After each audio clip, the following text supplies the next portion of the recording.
what we've been doing, we had a really fun series of lectures going through the battles of Jonathan Swift and the Scribblerus Club. We've looked at Chinese poetry, Confucianism. We've looked at great singers like Paul Robeson and a lot more. We're going to continue in the coming weeks with presentations on Pushkin, on Schiller, and the interrelationship that they had as creative, immortal beings with the political environment that they lived in. And that they were operating on, which is something most people don't fully appreciate. Today, not only do we have the pleasure of listening to a very fascinating lecture, I'm sure Martin Sieff is going to surprise a lot of us here. I think he doesn't need any introduction. He's a good friend, a colleague with Cynthia and myself at Strategic Culture. And not only has Martin performed remarkably well in terms of geopolitical analysis and historical writings, but he's got a penchant for literature and the higher, more subtle ideas that we all love. But you bring them out, lad. Huh? You bring that out. I don't have such a penchant, but you have a genius for it, so you raise us up with you. You're too humble. But all right, I will receive your your compliment. Last week, we had a little discussion about feasibly incorporating every now and again a little poetic offering from various people who are volunteers. And this week, David, who is also our longtime friend and the editor-in-chief of the Chained Muse Classical Poetry Revival website, offered to do a short offering of a Shakespeare sonnet to sort of set the mood. And Dave, it's all yours. Sonnet 1. Hi everyone. I'm really looking forward to what's going to be said here. So I thought I would just why not start with Shakespeare's Sonnet 1, which lays out. I think it's a good example over the whole series of 154 sonnets how to rigorously investigate any idea and look at it from a million different standpoints and look for the ironies and see what we can discover. So here goes Sonnet 1, and if anything, Martin can always just say something after any thoughts, and I'll let him lead into his class. So Sonnet 1. I like the idea already. Go ahead, Dave. From fairest creatures we desire increase, that thereby beauty's rose might never die. But as the riper should by time decease, his tender air might bear his memory. But thou, contracted to thine own bright eyes, feedest thy light's flame with self-substantial fuel, making a famine where abundance lies. Thyself thy foe, to thy sweet self too cruel. Thou that art now the world's fresh ornament, and only herald to the gaudy spring, within thine own bud buryest thy content, and tender churl makest waste in niggarding. Pity the world, or else this glutton be, to eat the world's due by the grave and thee. Thank you, David. So I think with that, Martin, the floor is yours. Thank you. A beautiful start, Dave. Thank you. Because I came to the outrageous idea, which was not original with me, and virtually nothing I'm going to be saying is original with me, but most of it is still virtually unknown to the whole world, is basically putting the poetics of Shakespeare in a wider and deeper context, much wider and deeper context. First of all, Shakespeare comes at the beginning, very early towards the beginning, in the Renaissance, in the Elizabethan Golden Age of English literature. He's really at the start of the rise of English literature and literary awareness. And this is much greater significance than I think it's even usually given. I maintain we put the cart before the horse, we reverse cause and effect.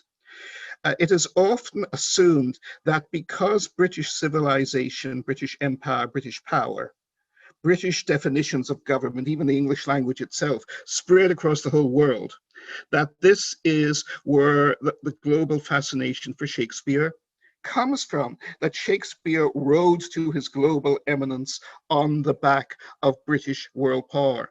There is actually a very interesting critique of Shakespeare, which itself is even more interestingly critiqued, by Leo Tolstoy, who hated Shakespeare and is jealous of him.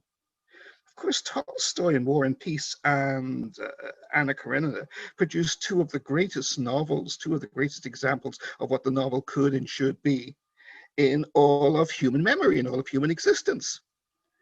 So why does he hate Shakespeare? And it was a British writer, one we have discussed before, and one who, as Matthew knows, I have engaged on passionately with all my life. George Orwell was also arguably the outstanding English critic of the 20th century, certainly of the first half of the 20th century. I don't think anyone comes close. And he's written groundbreaking works, essays on Jonathan Swift and on Rudyard Kipling that completely transformed our understanding of these major figures. He's done it with many others, and he did it with Shakespeare and Tolstoy too.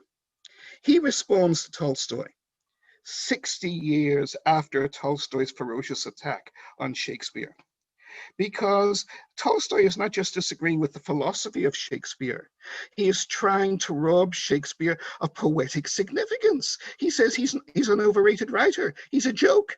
There's nothing to him. The plots are ridiculous, absurd. Everything about him is pathetic. And of course, this is absurd, what Tolstoy is writing. Tolstoy rants and raves against Shakespeare, and he's only demolishing himself. So Orwell asks why. And then he goes much further, because he then identifies Tolstoy in his later years as the fulfillment of King Lear. In other words, 300 years before Tolstoy lived, Shakespeare got Tolstoy right, because Tolstoy in his old age, like Lear, gives up power, but does only to appear virtuous, doesn't really want to give up power, and ends up running and dying in poverty and despair, mad, even with his own Cordelia, with the one daughter, with the only one of his children who he did not alienate by his excesses and his personal repulsiveness and absurdities. With him when he dies. When he dies at that railway station, it's actually also ironically foreshadowed in the suicide of Anna Karenina. And Tolstoy hated railways and hated railway stations. He, in his own way, was much more reactionary and unattuned to either the future or the past than the great Dostoevsky ever was. But Orwell makes the central point.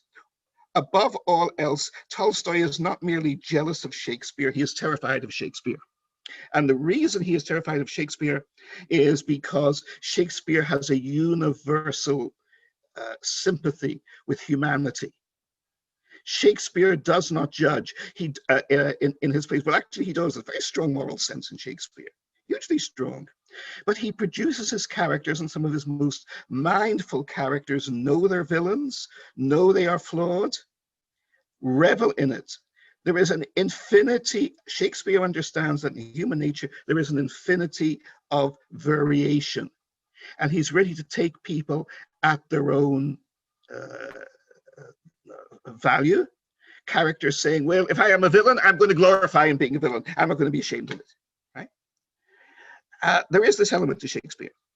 But what we find with Shakespeare, going back to my original point, is that Shakespeare does not ride to world fame and appreciation, as Tolstoy and other jealous critics would have claimed, on the back of the British Empire. The opposite is the case. Britain establishes its global empire and maintains it for so long, and translates it into the cultural eminence that continues to this day, because of Shakespeare himself. Shakespeare teaches the English to their statecraft. This is central to two things. It is first central to the theme of this entire series of lectures, most of which I have been forced by my own work pressures to miss in person, but which I have feasted on, thanks to Matt, in the video miracles we now take for granted. But also, Shakespeare did not teach his own generation. He taught future generations too, primarily of the English. He gave them an advantage over the rest of the world in being cynical, in being political, in being sophisticated. What Shakespeare teaches us, what you also find in the great French playwrights, but not remotely to the same degree, what the Germans miserably lack, and what the Russians lack originally in their own literature, but which they embraced in Shakespeare, is the understanding of how a pluralistic, complex, powerful, sophisticated society with many different interest groups operate. Shakespeare is an insider. The obsession of Shakespeare goes to the identity of Shakespeare and the question of who Shakespeare really was and how he learned what he learned. Because Shakespeare's plays are all about aristocrats. They're all about the elites. And they are serious. They're a much higher level than Tolstoy. Because in Tolstoy is a member of a very sophisticated, superlatively educated elite ruling class. But he never holds political power. He never has political significance in St. Petersburg, or even in Moscow, which was secondary all his life. Not at all. And therefore, the images of rulers of historical figures, the depictions of them in Tolstoy are laughably inept. There are two key figures in Tolstoy. I hadn't planned to go this degree in Tolstoy, but I think it enriches the perspective with which we come back to Shakespeare. In War and Peace, you have Napoleon, his portrait of Napoleon, and his portrait of Kutuzov. The portrait of Napoleon is of an nonentity who is carried along on a wave and who has no self-awareness or no control over what he is doing whatsoever. This was not Napoleon. This is lousy history. But this is the way Tolstoy insists we see it. And he strongly influences the communists and Marxists who come after him for 100 years. The individual doesn't count. Then he says there's one individual who counts, and that's the Russian hero, Marshal Kutuzov, the commander of the Russian armies. And what is the greatness of Kutuzov? That Kutuzov does nothing, and that's how he wins. Now, this again is lousy history, ludicrous. It is not military history. It is not what Kutuzov was or how Kutuzov acted, and it completely ignores as well the other outstanding generals and statesmen led by Tsar Alexander I, Alexander the Great. It's lousy history. Tolstoy, the old fool, even when he was young, didn't know what he was talking about when it came to history. A genius in novels, of course. But it didn't end there. Tolstoy's influence is so great that 45 years after he writes War and Peace, the Russian generals themselves at the beginning of World War I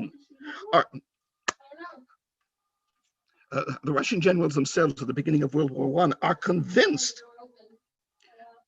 that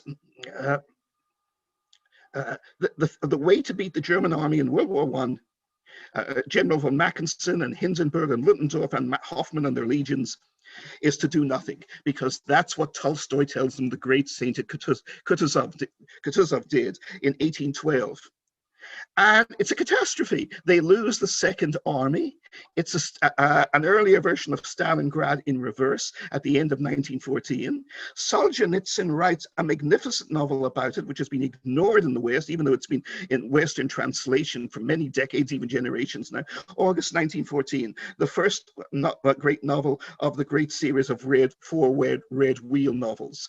And it's also typical for Solzhenitsyn. He has a much better sense of humor and wit than Tolstoy, who actually has no wit whatsoever, does. And he makes fun of Tolstoy in the movie twice over in August 1914. First, because he has a character based on his own father, an idealistic young Russian who reveres Tolstoy, hiking down 1,000 miles across Russia to ask the elderly Tolstoy a couple of years before he dies, "Master, have you really solved the problems of human nature and happiness by preaching universal love to everyone? Isn't that a bit, well, simplistic?" And Tolstoy appears to take these two young idealistic disciples of his seriously. And Solzhenitsyn has been thinking for a moment or two, thoughtfully going over what they're thinking. And then his face lights up and he has the answer. And he says, no, only love, only love. And that's the end of it. Tolstoy will give them nothing else. And then later in the novel, Solzhenitsyn, who did serious historical research, goes to the ghastly, idiotic, tragic General Samsonov, who's the one powerless of the Battle of Tannenberg, who throws away the Second Army and dooms Russia in World War I and makes the revolution inevitable.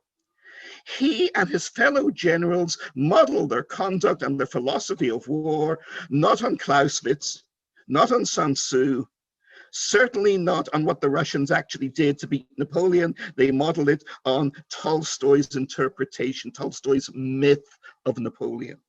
So here we have again, poetics shape the future.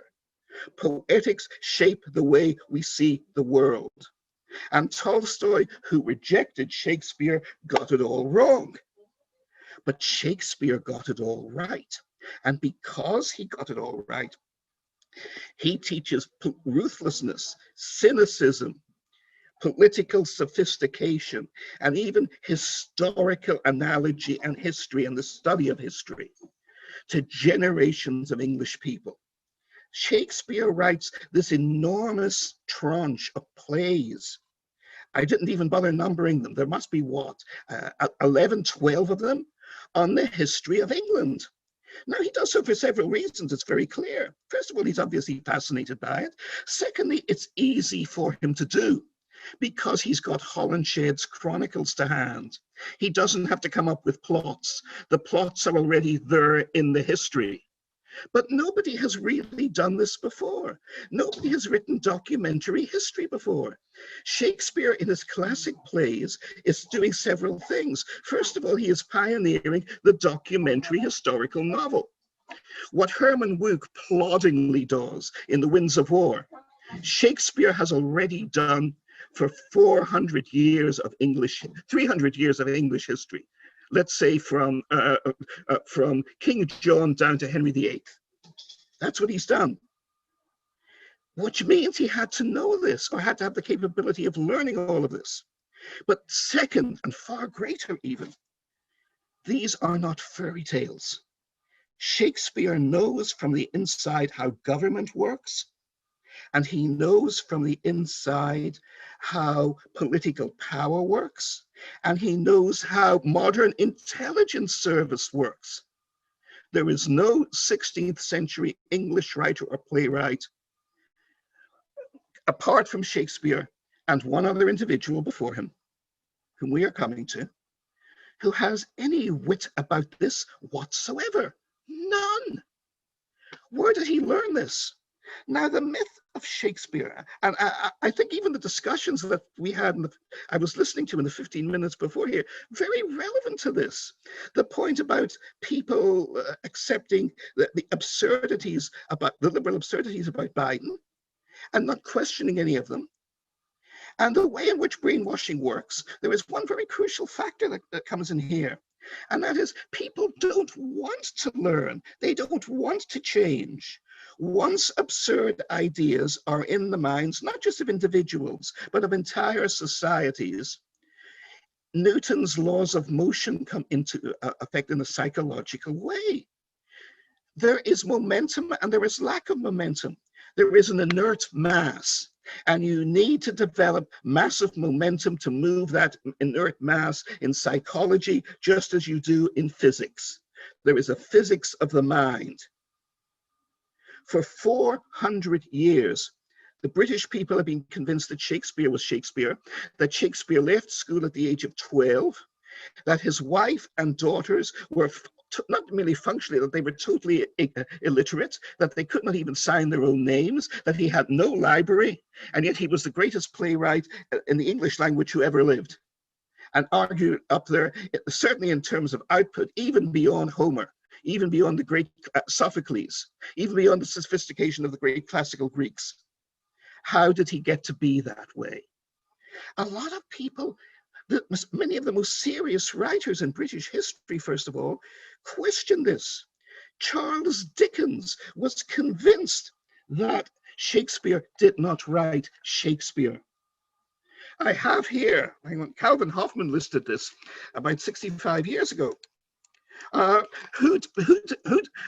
This is only scraping the surface, but among the individuals who were convinced that Shakespeare did not write Shakespeare or had to come from another background or was a pen name, a man called Nathaniel Hawthorne, the famous pioneering 19th century American writer, Emerson, not a small fellow, British Foreign Secretary and Prime Minister Lord Palmerston, a particularly interesting figure since he ran the British Secret Service for 40 years in the 19th century. And for those of you who attended the first NATO lecture, which I gave to Rising Tide, thanks to Matt, a few months ago, will recall that Palmerston basically was the mastermind of subverting the rest of the world and British interests using the excuse and ideology of so-called liberal freedoms to actually destroy civilizations ranging from Russia and China to India. But he understood how the secret world, how the underworld of politics worked. And he was convinced of this. Walt Whitman, Mark Twain were both convinced that Shakespeare could not have been Shakespeare. Otto von Bismarck, Oliver Wendell Holmes, one of the greatest and most humane of American jurists, not to mention the most literate. My own hero, Professor Freud. Freud was convinced that Shakespeare, who was so adept at uncovering the masks of humanity, the masks of the mind. Freud was convinced that Shakespeare could not be Shakespeare. Henry James, hardly a simplistic fellow. And, well, Hoffman ends his list here. I can dig up more afterwards for those who are interested, but I think that particular point is made. That's the first point. The third point is, we live in the age of the assassination of John Kennedy. And we also live in the age when, for the last 50 and 60 years, the great John le Carré has been deconstructing the image of the spy, the man with the false identity, the secret person, as a hero. He's not the first to do this. You find this in Graham Greene, a wonderful pioneer of such work, and most of all in the great Joseph Conrad. But the key figure in English literature in deconstructing the James Bond image of the spy as superhero and superstar is John le Carré. And in the decades since the Kennedy assassination, we have come to recognize that governments can lie, and that intelligence services, precisely because they are not subject to any oversight or control by their inherent nature, will do their own thing. It is inherent in human nature. If you set up any organization that is secret, that has to cover itself, it will inevitably make mistakes because everybody does, but there will be no public dimension to this, no transparency. And more of its effort will go over the years into covering up its own corruption, its own self-interest, and its own mistakes. Now, this is not news to any of us. But nobody in Shakespeare's time, in a society where literacy was still extremely rare, would have dreamed of it, Yet what do we find within the plays of Shakespeare? We find this understanding that there is a secret state, that wherever there is a state, there is a secret structure to uphold it. That's the next thing we see. And so much of the mechanism and workings of Shakespeare's plays revolve about this. What does Shakespeare take for granted? He takes for granted that the government opens all mail and monitors it. Liberal society turns up its nose at this idea to this day, is still shocked by the idea. In 19th century Britain, writers even as sophisticated as Dame Rebecca West were shocked by the idea that the Tsarist secret police, the Ochrana, even opened as little as 5% of the mail that passed within the Russian Empire. But Shakespeare, 300 years earlier, takes for granted that mail is not only routinely opened by the government and its agents, but it is replaced, suppressed, substituted, and that alternative communications are sent to frame innocent men and women. He takes this for granted. He isn't shocked by it. He doesn't write this in a way like the ACP or any other civil rights organization would exclaim today and say, look, isn't this shocking and outrageous what the government is doing? He says, on the contrary, no, this is what the government did and does, and this is how it happens. And in fact, the heroes do this. I have in my hand, says Portia, a communication. Communications are intercepted. Henry V boasts of intercepting communications that foil the foul plot to assassinate him by the evil French before he can invade France. The interception of mail, the crushing of conspiracies is glorified in Shakespeare. But that's not the important point. The important point is he knows how it is done. Why on earth should he? How on earth does he? You don't see Ben Jonson writing this way. You don't see John Donne writing this way. You don't see any of the 17th century Jacobeans writing this way when they write almost as beautifully as Shakespeare on the issues of love. You don't see that. But he takes, along with his poetic sensibilities and his pure genius for expressing beauty and human emotion, he understands how government works from the inside and down below. How does he? Next, something that Tolstoy turned up his arrogant nose against, and that my old English teacher in Belfast at a wonderful high school 60 years ago turned up his nose against it. Mr. Brian Bird, an eminent man in his way, a fine scholar, outstanding career, didn't stay teaching very long because he became the Wolf Blitzer, a Walter Cronkite of Northern Ireland for 30 years. He became the prime newscaster of BBC, no, not of Ulster Television in the Independent News Network for a full 30 years, and he was extremely good at it. And he was a wonderful man and a wonderful teacher, but he hated Shakespeare. Extraordinary. And he's always saying, well, these are absurd plot ideas. He was jealous of Shakespeare. These are absurd plot ideas, opening letters just at the right moment, this, that, and the other, just to advance the plot. Who would do a thing like that? Well, we now know in these days of the NSA, governments everywhere do stuff like this. How did Shakespeare know about that? How come he was so much more knowledgeable than my sophisticated English teacher was 350 years after him? And yet he was.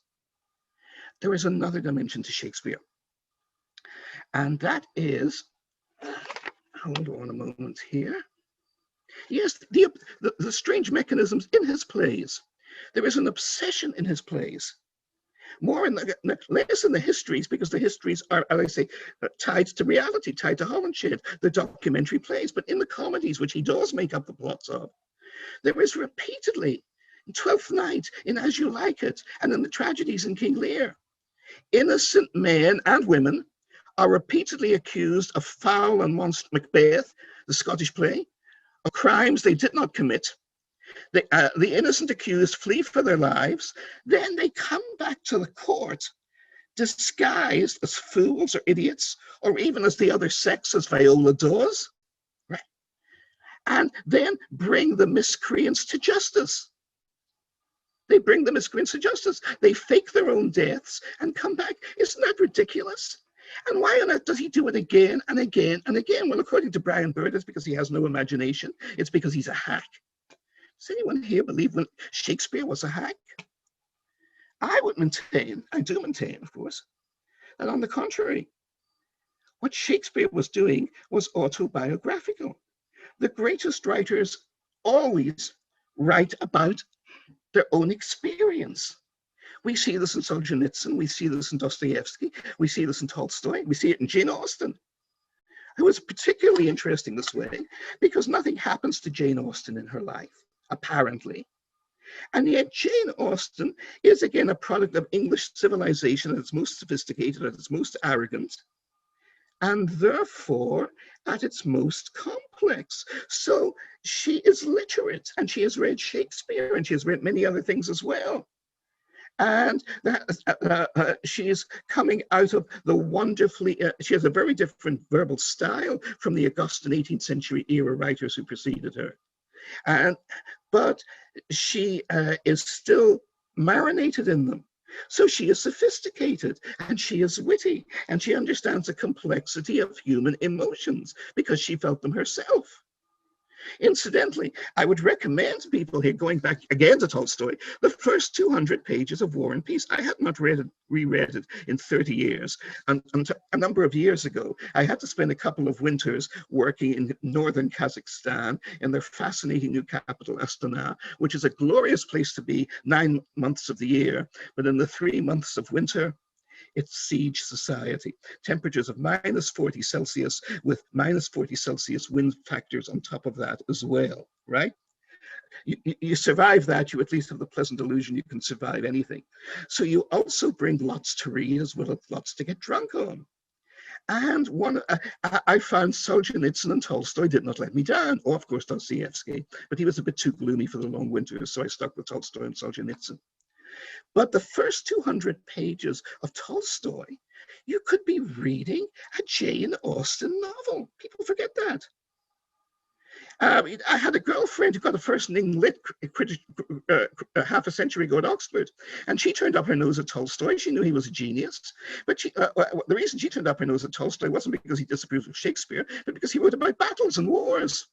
And she was insistent that, to be a real classic A4 Leavis character, right? She was insistent that if you wrote about things happening, wars being fought, people fighting, any kind of action, that's not real literature. That's not real literature. You've got to talk about sensitivity, meanings in the human soul with nothing happening in the real world. Only that is real literature, right? It's not, and of course, Shakespeare,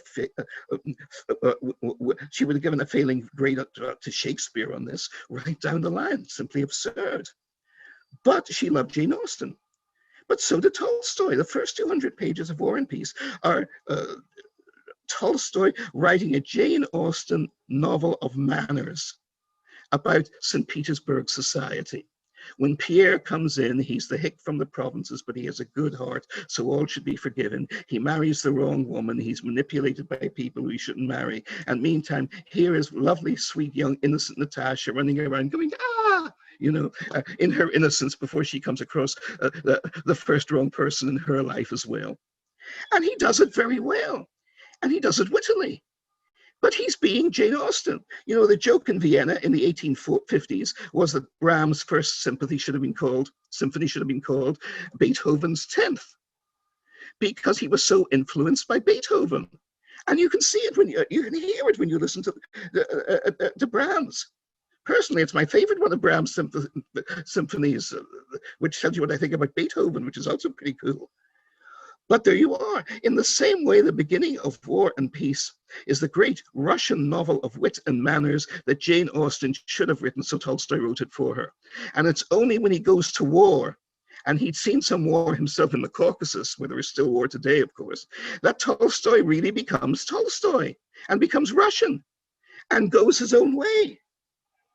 Now, Shakespeare covers, again, in the way that Tolstoy is so jealous of, Shakespeare goes where Tolstoy has gone. He has also gone where Jane Austen has gone. He's not just a great pioneer, he's a great master of so many of these areas. But how could he be? How could a man who never had a library, as far as we know, and who did not write, we do not have a scrap of anything he wrote until he is into his almost out of his 20s, middle-aged by Elizabethan 17th century standards. And until Venus and Adonis comes out, it's a masterpiece. It's pure, it's classical. And that's the point, you see. Because no writer, not Tolstoy, not James Joyce, not Jane Austen herself, nobody produces masterpieces from scratch. I was a deep friend for 25 years of the late literary editor at the Washington Times, Colin Walters. Churned out lots of reviews for Colin as well. We had a lot in common. We were both lower middle class kids, basically from the wrong side of the tracks in Northern Ireland. And people, because Washington is such an Anglophile society, people misread both of us. Colin looked like he ought to be introducing masterpiece theatre, kind, sweet, gentle English scholar, which he was or could be.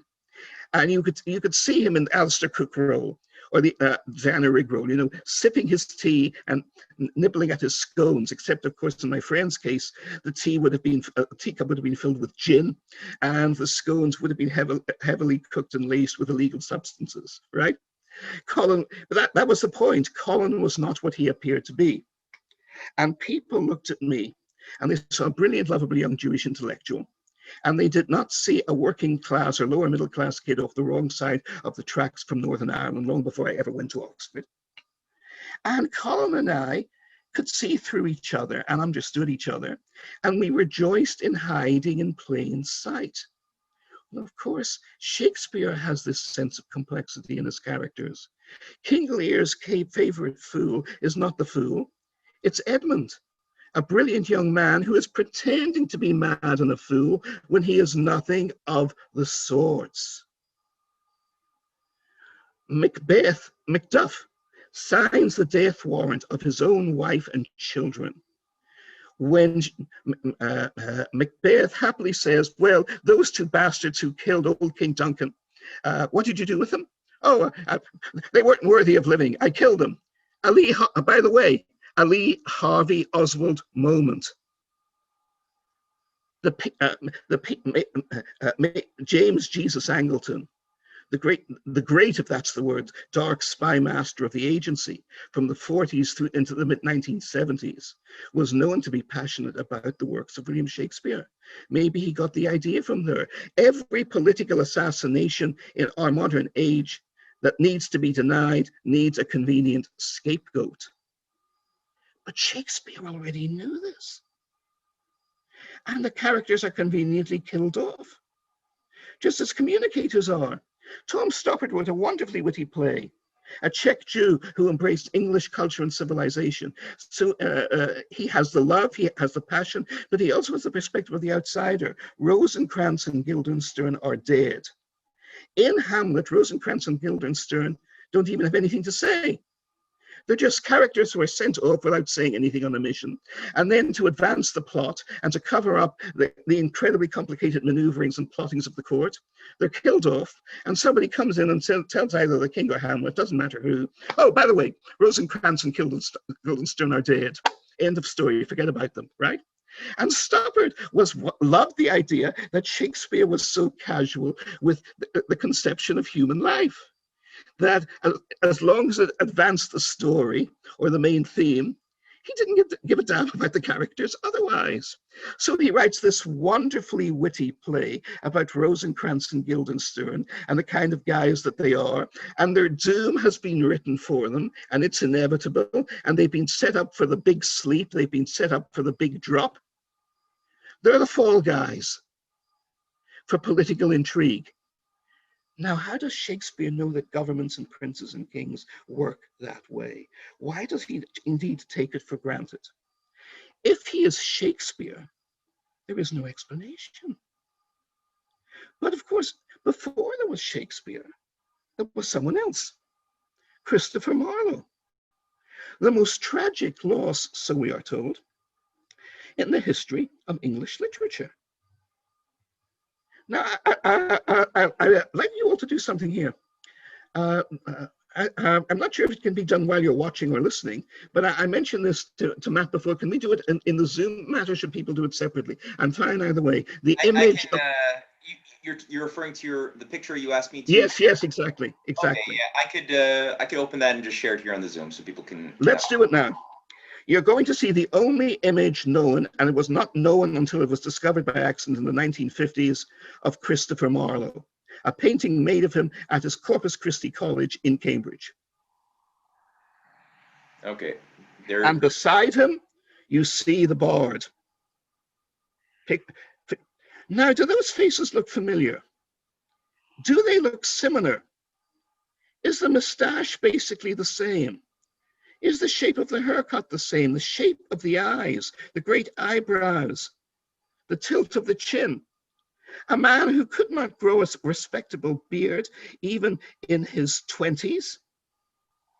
Marlowe would have been 21 when that painting was taken. And think of a boy from a commoner's background who is already important enough to have his painting taken at age 22 when he is not of royalty.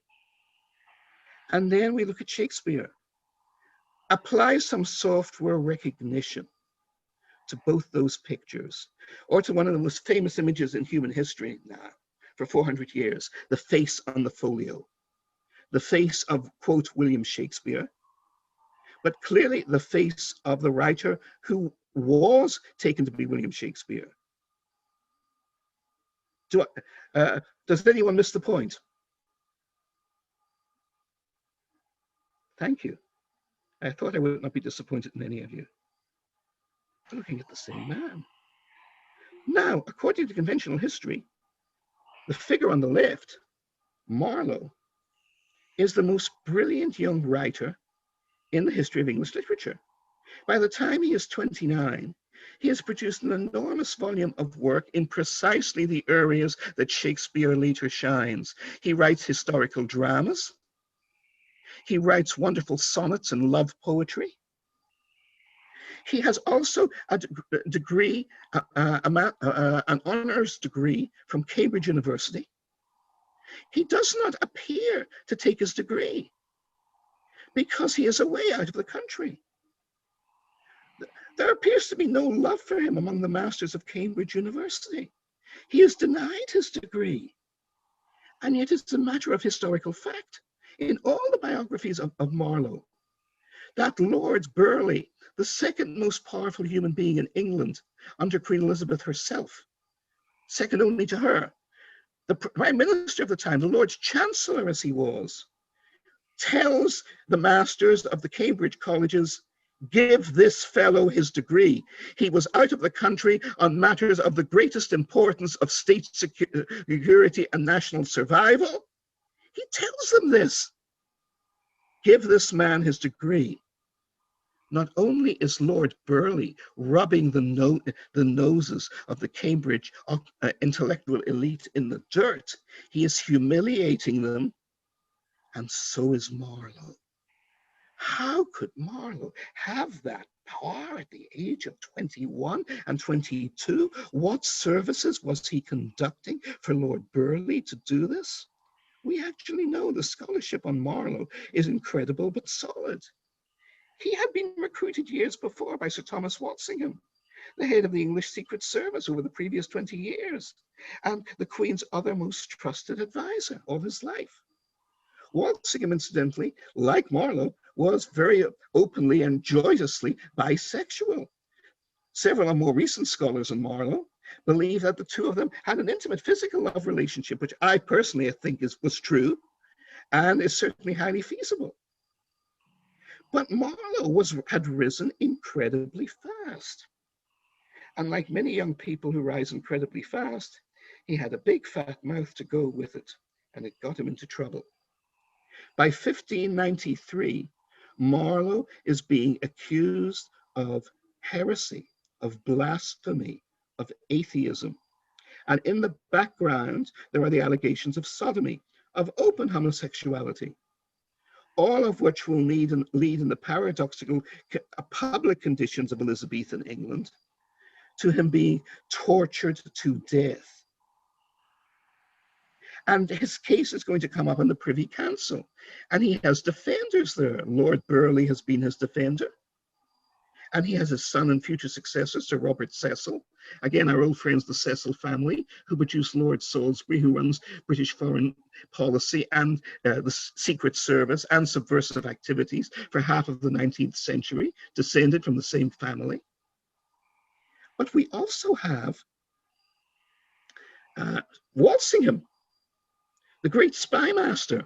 What M is to James Bond, played by the great Bernard Lee in the movies, of course, and what Control is to George Smiley, and what Smiley himself later becomes in the later full-blown Le Carré novels is what Walsingham was to Marlowe. So they protect their own. Marlowe is conveniently killed shortly before he is due to be brought before the Privy Council on charges for which there are so many witnesses that he cannot deny them. He is tragically killed after a row with an unknown man who stabs him to death in a bar in the southeastern England port town of Deptford. And this is regarded as the greatest tragedy in the history of English literature. because who knows what he would have produced had he lived. Well, actually, I think we can not just deduce that, but project that and work that out very easily, what he would have produced. 13 days after the death, 13 days, the very first work of Shakespeare is published, the great poem, Venus and Adonis. It's already a mature masterpiece. There is none of the embarrassing lacunae and awkward spots that we find in early Marlowe poetry and plays, breathtaking though they are. But the structure of the poetry, the symbolism in it, the choice of classical subject matter is exactly what Marlowe would have approved. And what do we find over the next 17 years, when from Venus and Adonis all the way to the apparent Shakespeare's last great work, The Tempest? We find Shakespeare is writing the plays Marlowe would have written had he lived. Literally. Marlowe has pioneered the historical docudrama of an homosexual English king who is hideously murdered because he fails to look like a king sufficiently, Edward II. And Shakespeare, of course, produces Richard II, a mature masterpiece, which is brightly acclaimed to this day. Richard II. But Shakespeare does not do that. Edward II proves to be an inspiration for Shakespeare because he produces the entire volume of the history cycle of all his plays about the great English kings for the next 15 years. He produces them. And yet he takes the idea from Marlowe, and Marlowe, of course, is dead, or is he? Then we have Marlowe's greatest of masterpieces, a dark, brooding, haunting play, full of existential agony that Dostoevsky would have envied. Faustus, the man who sells his soul to Satan, lives to regret it, but by then, of course, it's too late, right? Magnificent play. And what does Shakespeare end with? The Tempest. And his last character is Prospero, the master of magic again, the great magus, except this is a mature magus, a man, a master magician, a master of Renaissance magic and mysteries, who has lived his full life and is not full of young, teenage, 20-something energy and anger and ambition to conquer the world, but a man who's been there, done that, succeeded here, failed there, and has come to a state of peace. There are many reasons, are there not, why The Tempest is one of Shakespeare's most beloved and haunting plays. Helen Mirren played Prospero brilliantly well, a Lady Prospero. Again, why not? Since Shakespeare / Marlowe was clearly, since both of them were clearly so sexually ambiguous in their work, he would have probably loved the idea. And there are deeper ironies in Helen Mirren playing it. Helen Mirren is one of the greatest Shakespearean actresses of the past century. She also starred in amazingly outrageous sex romps and pornographic movies in her 20s and early 30s. She didn't even do it to shock. She didn't do it because she needed the money. She did it because she was a 1960s kid. And she just, well, in that case, liked to shock, just like to be outrageous and do it for the sake of it. And the same individual matures to be becoming one of the greatest of Shakespearean actresses and interpreters. And of course, also is elevated to the House of Lords, a very rare distinction to this day for British actors and actresses, for her portrait of Queen Elizabeth herself in The Queen. Mirren is also a product of not one great culture, the English, but two, because the family original name was Murovsky, and they were wealthy Russian aristocrats under the Tsars who fled the communist revolution, were reduced to penury in London. Mirren's own father was after being the grandson and great-grandson of Russian princes, made his living as a cab taxi driver in London for decades. And yet his daughter bounces back and restores the family fortunes as one of the great cultural figures in English drama of the 20th and 21st century. A wonderful story. But again, the Russians have always loved Shakespeare. They love the fact that he is unrepressed.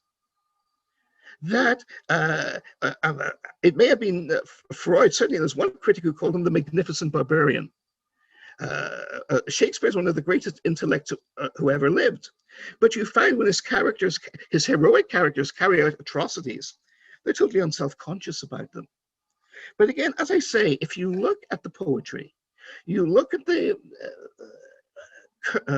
projection of the history plays, you look at the projection of the self-image from Faustus, the playwright as Faustus, to the playwright as Prospero.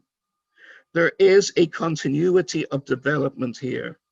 And again, one of our most glorious critics, who I've cited so often before, comes into us on this, George Orwell, when he's talking about James Joyce. I mean, can you imagine what it was like to read Orwell's weekly columns in the 1940s in Tribune? You never knew each week what you were going to get next.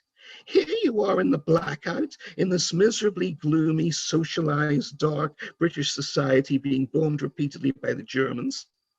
All you had was radio. The BBC radio was wonderful during World War II and creative, because Lord Reith had been fired from it, and Brendan Bracken, Churchill's illegitimate son. Again, another wonderful royal intrigue or aristocratic intrigue hiding in plain sight. Again, photo recognition technology is a fascinating tool.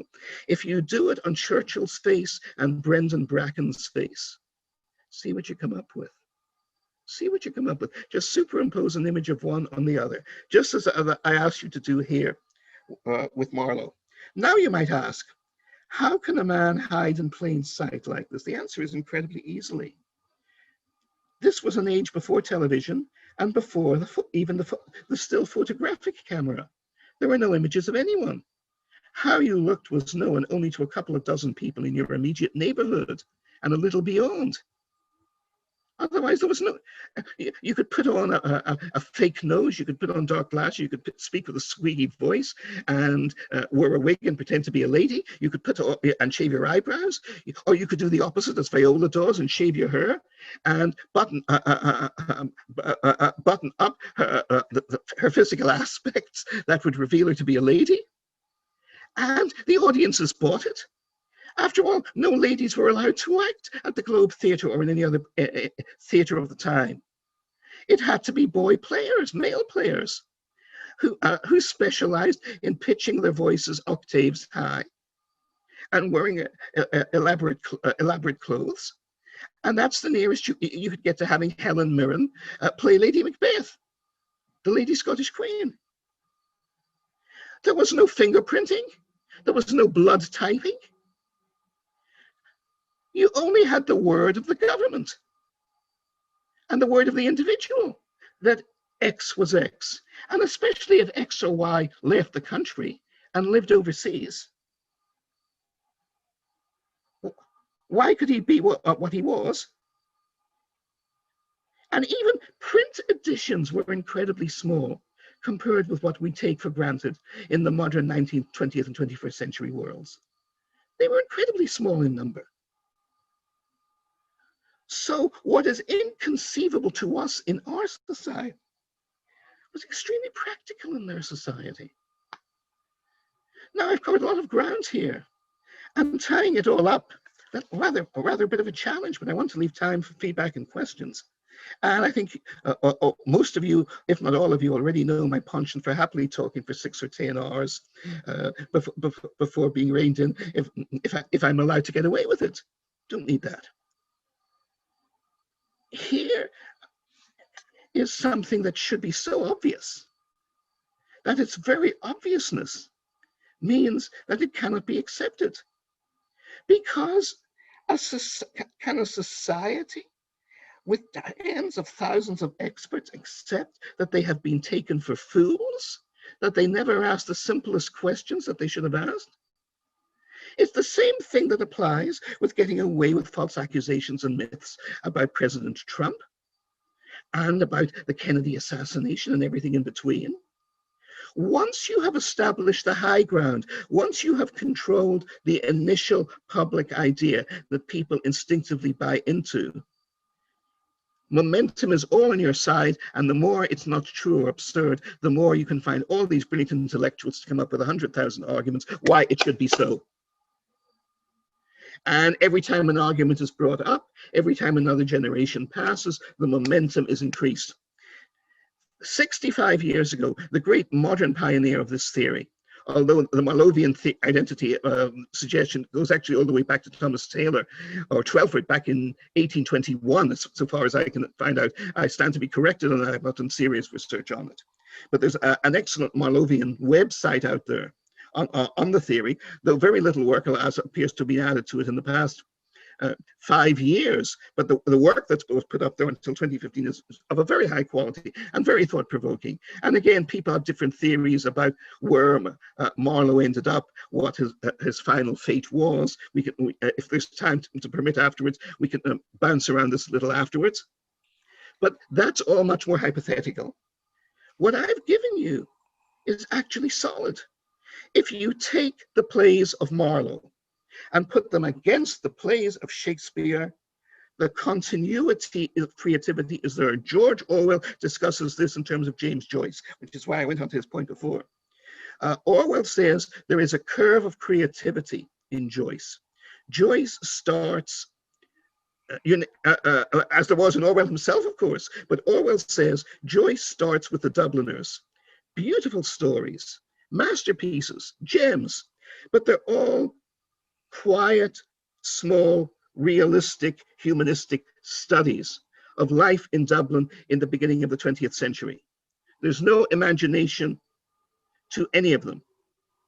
By the end, he's gone to the other extreme. You have Finnegan's Wake with its magnificent explosion of language, but in such exuberance, this is like listening to me talk without any editor. There's nobody reining Joyce in. He can mean anything you like. It can be incoherent or brilliant. You can go either way with Finnegan's Wake. But then Orwell delivers his punchline. He says he starts off very conservatively with Dubliners, and he ends with Finnegan's Wake. But in the middle, you've got Portrait of the Artist as a Young Man and Ulysses right there. Two of the greatest works of art in the English language ever penned, right? In other words, Orwell understands the curve of creativity. Not that it declines as you get older, but that it evolves. And I maintain that you can look here at Marlowe Shakespeare and you find the full arch with the missing first act, which is or the first even two acts, which are the works of Marlowe up to 1593. A further point to add. Do we remember The Merchant of Venice? Of course we do. What kind of character is Shylock? He's fascinating because he's clearly the villain of the piece. But like Richard III and Othello and the Scottish King, Shakespeare, bless him, can't leave a villain alone. His villains are like what Stan Lee did in a rather more modest scale, but still delightfully with comic book supervillains in the 1960s. He makes them interesting. He makes them complex. And of course, Stan was hugely affected by Shakespeare, quotes him all the time, has great fun in the 1960s comics saying, look, this is a cheap 10-cent pulp comic, but look, I'm quoting Shakespeare to you, prithee. And the second best writer of comic books for Marvel in the 1960s and 70s, still happily very much with us, Roy Thomas, down I think in South Carolina now, had been an English literary teacher. And he did wonderful adaptations of putting the Hulk into Moby Dick and also into Mary Shelley's Frankenstein in the comic and got them past the censors of the day as well. Well worth looking up. So Shakespeare appeals to the public even when he's writing elite literature of the highest quality.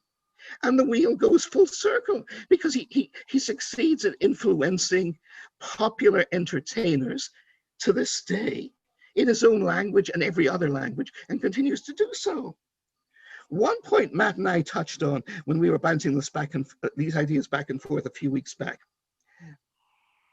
in another Zoom call was, any of you here familiar with, not just with original Star Trek, but with Star Trek The Next Generation? I'm a classic Star Trek man myself. To me, the original Star Trek is a real US Navy warship in space. And people like Gene Roddenberry and many of the key figures in it, World War veterans or US Navy and Air Force veterans. And there is that sense of gritty reality and minimalism to it. Whereas to me, 20 years later, when they make The Next Generation, you're flying on you're traveling on the Love Boat. You're traveling. The new Enterprise is so big and luxurious, and nobody ever has to get their hands dirty. You have an engineer, Georgie, who's always talking in nice theoretical physics terms and always gets everything boringly right the first time. He isn't hands-on. He doesn't panic. He isn't human the way Scotty is in the original one, right? So I really don't like the Next Generation. But what they do in The Next Generation is they flesh out the Klingons, the arch enemies. And of course, they're meant to be the Russians. It's very clear. There's even a Star Trek movie, which is based on Detente, which came out in 1989, in which the Federation and the Klingons come together. And one of the sub-themes, running jokes in Star Trek The Next Generation, is that the Klingons love Shakespeare, are fascinated by him, and are convinced that they wrote him and that the evil humans stole him from them. And this is inspired by the Russian love for Shakespeare and the Russian embarrassment that they didn't write Shakespeare. Well, what does this tell us? It tells us, as Orwell said, that Shakespeare's appeal is universal, or ought to be, or close to it.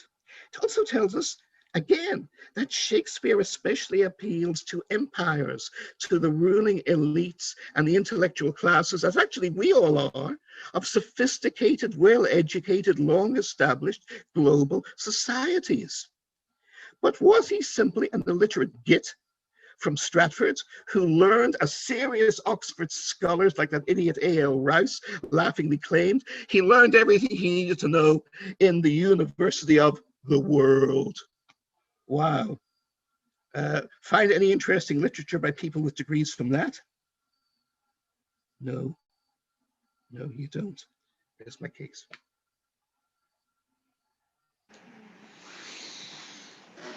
You threw a lot at us there, Martin. Yep. Thank you. I certainly have questions and thoughts that sprung up as you spoke, but obviously everyone's on mute right now, so I'll just leave it open for anybody who would like to throw something at Martin. Now's a great time. Do you mind if I throw a question out? Please. So hi, Marty. My background is retired military, and I'm a bit on the tinfoil hat side of viewing the world. So I absolutely loved your talk today. What really kind of caught my attention was the notion of the creation of Shakespeare as an engineered artifice. And if he has this intelligence background, could Shakespeare's work actually have been an early example of an info-op or a psyop? Yes. And if I can just build on that, if we look at that tradition continuing today, would you see something similar happening with Hollywood and movies? And the one example I'll cite, there are people who allege that DARPA's Project LifeLog is what actually became Facebook, and the entire narrative of Zuckerberg is actually a false engineered one. And then, of course, there was the Hollywood movie where we see, the university kids in their bathrobes type of thing.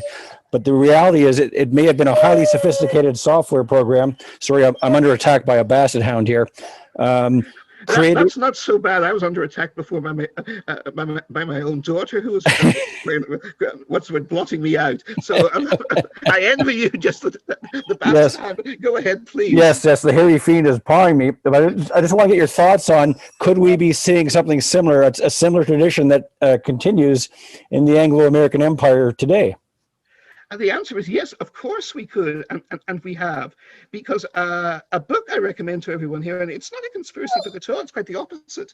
It's written by the former senior editor of Time magazine, Otto Friedrich, a wonderful man, German Jewish, fled Hitler, became a close associate for half a century of Henry Luce, and one of the great architects of Time magazine. And he loves America, loved America. He's dead now, unfortunately. And he wrote this wonderful history of Hollywood in the 1940s, which covers everything from Humphrey Bogart and the drunken stories of Errol Flynn, all the way to Bertolt Brecht and Thomas More and their sufferings in pagan Washington, Hollywood, where the dollar is universally worshipped. It's a very funny and wise book. But what comes across here is precisely the interaction of agendas that were not made known to the public at the time. Now, most of the agendas are silly and chaotic and not remotely conspiracy theory oriented, but there's always much more going on than met the eye at the time. And again, as a general principle, I think the investigation of what you're saying is a huge subject, because even in the issue of look, even on the Shakespeare issue, there was a wonderful movie made about 10 years ago that outraged friends of mine who were English graduates from Oxford. And it was the movie that should have been made, a German director made it, wonderful director, and with the Welsh actor Ivan Reis, who ironically went on from that to being a villain in a Spider-Man movie, comic books and Shakespeare again. But it basically followed the classic Earl of Oxford theory. Now, to me, the Earl of Oxford theory is absolutely absurd. There is no evidence for it whatsoever. Oxford does not remotely fit. I mean, that's something we can even go into separately, or this, that, or the other. But the point is, it was a beautifully made movie, just as a movie you could enjoy it enormously. But what we repeatedly see is, like in The Manchurian Candidate, the original classic movie, again, poetics is very often unconscious prophecy. Sometimes people make movies with very powerful agendas in mind, and sometimes they don't appear to have any agenda in mind at all, but afterwards it comes to be the case. Either way, I think that the study that you suggest is an enormously rich and fruitful and important one, and we haven't begun to scrape the surface of it. It's such an enormous, oh, sorry, please go ahead.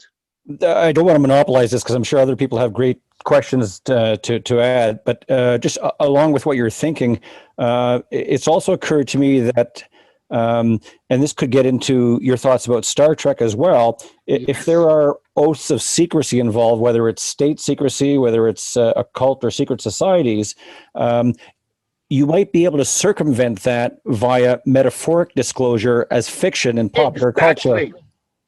I agree with you completely. And, you know, there is a school of thought, and I find it very entertaining. I won't go beyond that at this point, because if it was literally real, I mean, we would live in a completely different conceptual universe, even beyond ones that I look at. But the theory being that the deep state has worked closely with great directors like Steven Spielberg and Stanley Kubrick in producing many of their science fiction masterpieces, because so many of the stories that have simply appeared ridiculous when they came out, and may still appear ridiculous, but still come out from supposed whistleblowers, appear to have been the plots of these earlier movies. So you ask yourself, what came first, the chicken or the egg? Yeah. Could it also be, I mean, you could also argue that some of the people who make these claims are disturbed individuals who actually want Close Encounters of the Third Kind to have been true. Or what? I mean, who knows? If I may give one story here that is well established, and that is the late, anyone here remember Jackie Gleason? Yes, Honeymooners. Exactly. Jackie Gleason was one of the great American entertainers, and his popularity never dimmed to really to the day he died. Unlike Lucille Ball, he never played himself grotesquely at older ages, but aged with dignity, and even ended up making a fool of himself deliberately as a comic character in some of the Roger Moore James Bond movies. He really did everything. He was also two unusual things. He was a passionate believer in flying saucers and had an enormously impressive library on UFOs from the 1950s, when a remarkable amount of speculation was still published even by the mainstream publishing industry and this kind of stuff. And he also became a golf partner and close personal friend of Richard Nixon. And according to one of Gleason's ex-wives, Gleason told her that Nixon on one occasion picked him up while he was still president of the United States and brought Gleason to see frozen dead aliens, you know, the graves with the big heads in frozen in deep freezes. And the president of the United States brought him to see. Exactly. Now, this is a wonderful story. I mean, one would love to live in a world where this was true, even if it isn't. You know what I mean? Exactly. Yes. The point is, Gleason believed it or appeared to believe it. Did the wife make it up? Well, I think she could have done, but it seems unlikely. But I mean, you know, if you buy the credibility of this, what doors does it open? Or maybe he just, I mean, who knows? Maybe they got drunk together and came up with a joke, but it seems unlikely. But the world is full of this kind of thing. Who knows? Thank you. And please, make sure you get my, well, I think there's an invitation to everyone, but I would love to follow up this in direct personal email discussions as well. Okay. I'd love to as well. Make sure I'll send you as many of the emails that of everyone here who's Good on the idea, call. thank you. And for anybody who didn't get the message, just put your name in the chat if you would like to pose a question to Martin, like John did. So John, I know you have yes, a sorry, go ahead, please. I remember last time you had to wait for far too long.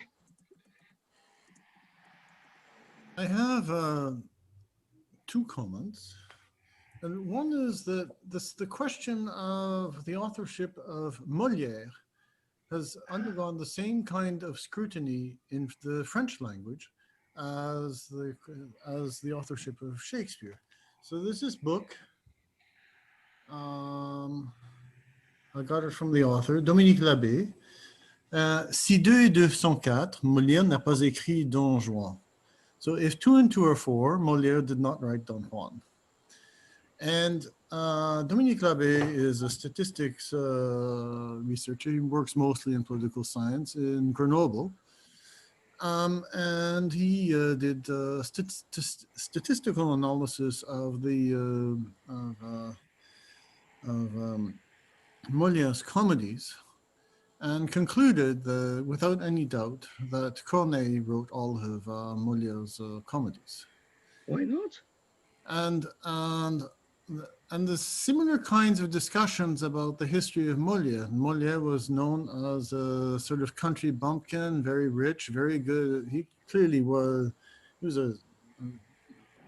a real person, of course, and he did what do you call it? He directed the plays, but the actual plays were not written by Molière, because Molière himself was an uncultured person.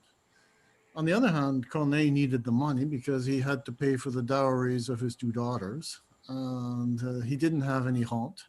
He didn't have any income apart from his writings. And on top of it, it was because since he was a dramatist and comedy was considered to be lower class writing, it was convenient for him to write these comedies and allow Molière to put his name on them. And it was common practice at the time to pay someone to write stuff, and then you put your name on the outside. So I asked Dominique Labbé, well, what about Shakespeare? And he said, well, it's not so clear yet, because as far as he knew, no one has actually done this statistical analysis. It would be interesting to know if this has been done comparing Marlowe's writing. It has. It has? Yes, I don't think it's been done to anything like sufficient degree. But if you go back even to Calvin Hoffman's The Man Who Was Shakespeare, in fact, I have a copy of it here. Let me show it up on the screen. In 1955, I have my copy, so I don't mind everybody else buying the secondhand bookshops out of it. The Murder of the Man Who Was Shakespeare. So, okay. At the back of this book, there is a statistical analysis. Well, not statistical, but it is a literary analysis between. It's not remotely comprehensive, but there are parallelisms, he calls them, and he starts on page 203, and he produces 29 pages of them. Now, this is only a beginning. It's not comprehensive. It doesn't presume to be, but it's suggestive. Because one of the main arguments, which is usually thrown without thought and accepted without thought, is Marlowe was a dullard compared with Shakespeare. That's not true. we find literally hundreds of cases where phrases from Marlowe are picked up and taken by Shakespeare. So now in recent decades, just as the Germans in World War II, remember when the pressure from the Allies or the Soviets got too much, they would make a tactical retreat in World War I, and they were very good at it. You know, you move from one defense line to another defense line, right? And that's what English literary establishment does as well. When a defense line becomes, at least in the short term, indefensible, they move back just a little bit, they yield. And the yielding line is, well, yes, there obviously was some interaction between the two of them. Marlowe obviously did it teach Shakespeare or influence Shakespeare before he was murdered, or Shakespeare did give his superior genius to helping out Marlowe, you know, before Marlowe was murdered. And in fact, now, even officially in England, it's one of the major literary Oxford institutions, I forget which one, a publication, but 2 or 3 years ago, they came out and actually said, we now officially acknowledge that I forget now whether Henry VIII was one of Shakespeare's more obscure plays or one of Marlowe's more obscure plays. But either way, whichever one of them is reputed to have written it, the English literary establishment says the other one helped him because there are so many phrases in common there when they come over. So what you have said, John, cries out to be done. Very interesting, and to my mind, convincing initial work has been done on it. Much more should be done and hasn't been. Well, so for Molière, I mean, people had been, just like with Shakespeare, people had been writing for at least 100 years that this doesn't make sense. Everyone knows that Molière was uncultured, and some people had proposed Corneille, but L'Abbé and his colleagues, they actually took the entire works and computerized it and concluded that ultimately there were 3 authors who wrote the complete works of Molière. Was it like some sort of a Fourier analysis or something, or how? It's basically that sequence engrams. You're looking at the sequences of words that make up the way people write, and you demonstrate that the language is most similar to. So they were able to name 2 of them, Corneille for the comedies, and I can't remember the other 2. And of course, the French establishment refuses to acknowledge any of this. This would be similar to what you were describing for the English. Yes, I mean, what's interesting is if you look at it in any rational way, the French and British establishment should have nothing to lose by this. And in fact, an awful lot to gain, because the worldwide sensations in both cases would rebound very positively to British and French influence in the world. And yet they don't do it anyway, simply because they're so set in their old ways. I add one further point to it, and that is science is full of you know, minds being closed by bigotry and emotions of the time because of prevailing instinct, you know, prevailing fashions. And sometimes science advances and sometimes it degrees, but at least in science, people pay lip service to the fact that you measure, you quantify, you ought to have the actual quote unquote hard scientific evidence to prove this or to prove that. It doesn't work that way in the real world usually, and it often isn't that clear cut, but that's what we pay lip service to.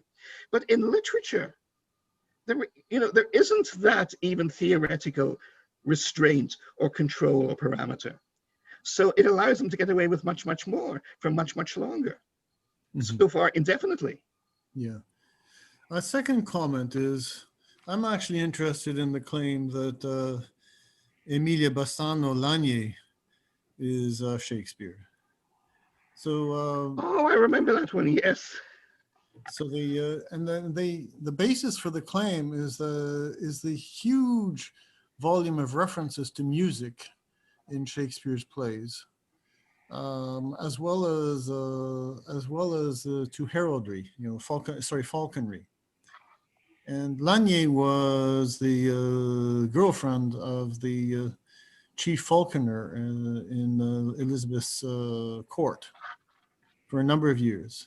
And then she got fired from the court when she got pregnant. Remember that, yes. Her father was court composer to Elizabeth. I would make the suggestion that, well, first of all, do we know the color of her hair? For what? I'm sorry, my Irish accent. What color was her hair? No idea. Because given the I name, look at a portrait. It's dark brown. precisely, Dark Lady. She was Marlowe's girlfriend. Maybe. Maybe. Sorry? She was Maybe she was Marlowe's girlfriend. Enough credit for them to so share. it may well have been a team. Yes. Yes. So then that would be interesting because, well, see, the history stopped once she got kicked out of court. And there were more histories to write, but they didn't get written. But What year was this? And 1592, she was born. Oh, hold on. It had to be earlier than 1592. No, I'm reading Wikipedia, so that sounds wrong. I'm not sure. And the other thing is that after the histories are stopped, the Verona comedies begin. But the Verona comedies describe the interior of palaces in Verona quite accurately. Yes. Yes. Oh, very accurately. So how would this country bumpkin Shakespeare have known any of this? Exactly. On the other hand, someone who was the daughter of a family that had passed through Verona, who were court musicians, could well have seen the interiors of some of these palaces. It would go deeper than that. There's a work, and I do not remember it in my head, but you'll find it referenced on the Marlovian website, and I can certainly look it up and will happily do so for anyone who's interested. A book that came out about 10 years ago, a work of very fine scholarship, not on the Marlovian theory, but on that Shakespeare must have traveled in Italy widely, because as you rightly say, his intimacy, familiarity with the culture, the cities, the streets, the very location, even a throwaway line, very famous from The Merchant of Venice. I heard, Shylock, who's plugged into everything, and says, "Oh, Antonio's fallen on hard times. Two of his merchant trading fleets have foundered, and the Turks have got the third. I heard it on the Rialto." The Rialto was the Wall Street. Exactly, you've got it, John. The Rialto was the Wall Street, and the Fleet Street of Venice. It's still there. That wonderful bridge. It's where it was like the coffee shops of London in the 17th and 18th century. It's where all the trading was done. Only somebody who had been to Venice, really spent some time there, would have known this, to casually throw it in there like that. Now, there is also a theory that a lovely American lady who, I'm sorry to say, died 5 years ago, called Rebecca, it wasn't Beckinsale, Rebecca Ballantyne. And again, here is the book, Marlowe Up Close. Okay, we see. Again, the only portrait of Marlowe which is known, which I'll get back to in a moment, and how it was discovered. But Rebecca Ballantyne claims to have applied the cipher principles that we find in the sonnet: word play, coded letters, this, that, and the other. And claims that Marlowe's prime identity, there would have been others, he actually continued to work for Lord Burleigh till he died in 1622, and he was actually the secretary of the English embassy in Venice for many years before he died, and that there was a myth about him that he was the greatest playwright in the world, and he went under an Italian name. He was known as Gregorio, which Ballantyne claimed. I mean, this is a new theory to me. I have not had a chance to go into it. I like to imagine it was true, but I haven't a clue if there's any serious evidence for it or not. And in fact, if anybody wants to look into this and come up with either serious evidence or skepticism either way, but she has one suggestive point on her side, and that is she traces the death of this fellow, possibly to poison no less, to 1622. And the first folio comes out in 1623. And this is a huge problem for conventional Shakespeareans. Here is Shakespeare, who retires in 1610, as far as we know, dies in 1616 in Stratford, right? Has plenty of time to put his papers in order.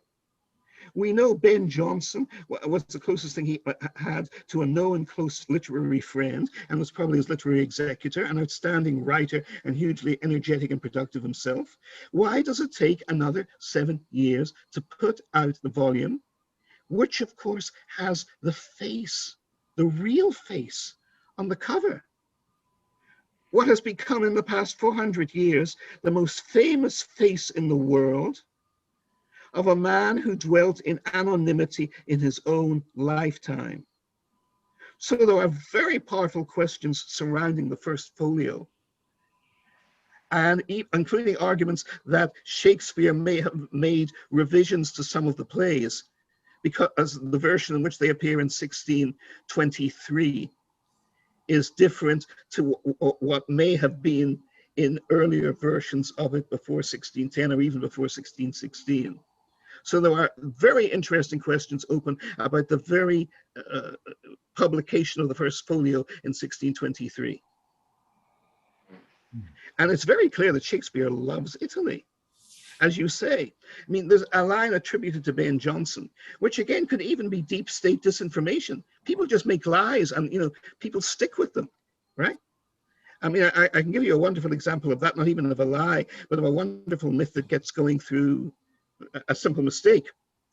But here, Ben Jonson says, oh, Shakespeare was absolutely ignorant of Italy, right? Well, maybe he was referring to the real Shakespeare rather than to his friend. And maybe he was practicing disinformation, who knows? But as I say, as you people have pointed out here, Shakespeare knew Verona. He knew Venice. He knew the hometown, Verona. He knew, when he writes about Romeo and Juliet, he's talking about home ground. And there's a serious scholarship was published within the past decade documenting how intimately well he knew northern Italy. And the country bumpkin who died in Stratford could not have known any of this. Almost nobody in England could have known any of this. So how did the man who wrote Shakespeare know it at all? But I also love the idea of an association of him with Miss Bassanio. I think that's well worth looking at, because I do recall now, decades ago, hearing a suggestion made that she was a significant candidate for the Dark Lady. Well, she's known as the first English language poetess. And he was the great writer, the great male poet, exactly. I'll let someone else ask questions. Thanks. David, I noticed that you have a question and a thought you wanted to throw out there. Yeah, thanks for the presentation, Thank you, Marty. And yeah, I just had a few reflections and wanted you to comment, especially since you studied at Oxford. And what did you study at Oxford? modern history. Modern history? Yes. Okay. Yeah, I think this this attack on Shakespeare by the writers that you mentioned, and I've been looking at it as well, Bernard Shaw and a lot of these. Yes, very good, absolutely. Shaw hated Shakespeare, but the modernists in general did their approach was antithetical to the Shakespearean approach. Yes. And because they tend to want things to be described as they appear to our senses, the way the world appears directly to our senses. Oh, that's wonderful. But in Shakespeare, the point is that there's two realities. There's the reality on the stage. There's the reality that you can perceive directly, but then there's the reality off the stage, the reality that you can't Yes. directly perceive. It's the reality of intentions, right? The causes, the impetus animating the actions on the stage. But the actions on the stage, the scene, are just one instance of the unseen. And so Shakespeare's drawing our attention away from the actions on the stage to the actions off the stage, which are the actions behind. And so a lot of their critiques of saying this or that thing doesn't seem real or believable is just completely missing the point, that what's real are the actions and motivations of the characters. And that's where that's the reality that's driving what we see with our senses. So, you know, how he actually unfolds his plots, if they seem ridiculous or not, I feel that partly has more to do with whether you're in the know or not about how politics and history actually work, right? Which is driven by intentions rather than the actions on the stage that we all see, right? The whole political theater, what they call the political theater. Yes. So, like Aldous Huxley, I've mentioned this before, I keep mentioning it, he gave this great series. I mean, Aldous Huxley was a truly evil man, but I agree. he understood Shakespeare. He had insight into the nature of human creativity, and he gave this lecture where he really explores that, called "Oh, What a Piece of Work Man Is," which is taken from, you know, Hamlet. And so this is a 7-part lecture series, and it's exploring all these Shakespearean themes. And just to say that oligarchs like himself, the smarter ones, at least he has an appreciation for Shakespeare, right? Because he knows what actions off the stage actually look like, right? He's a part of it.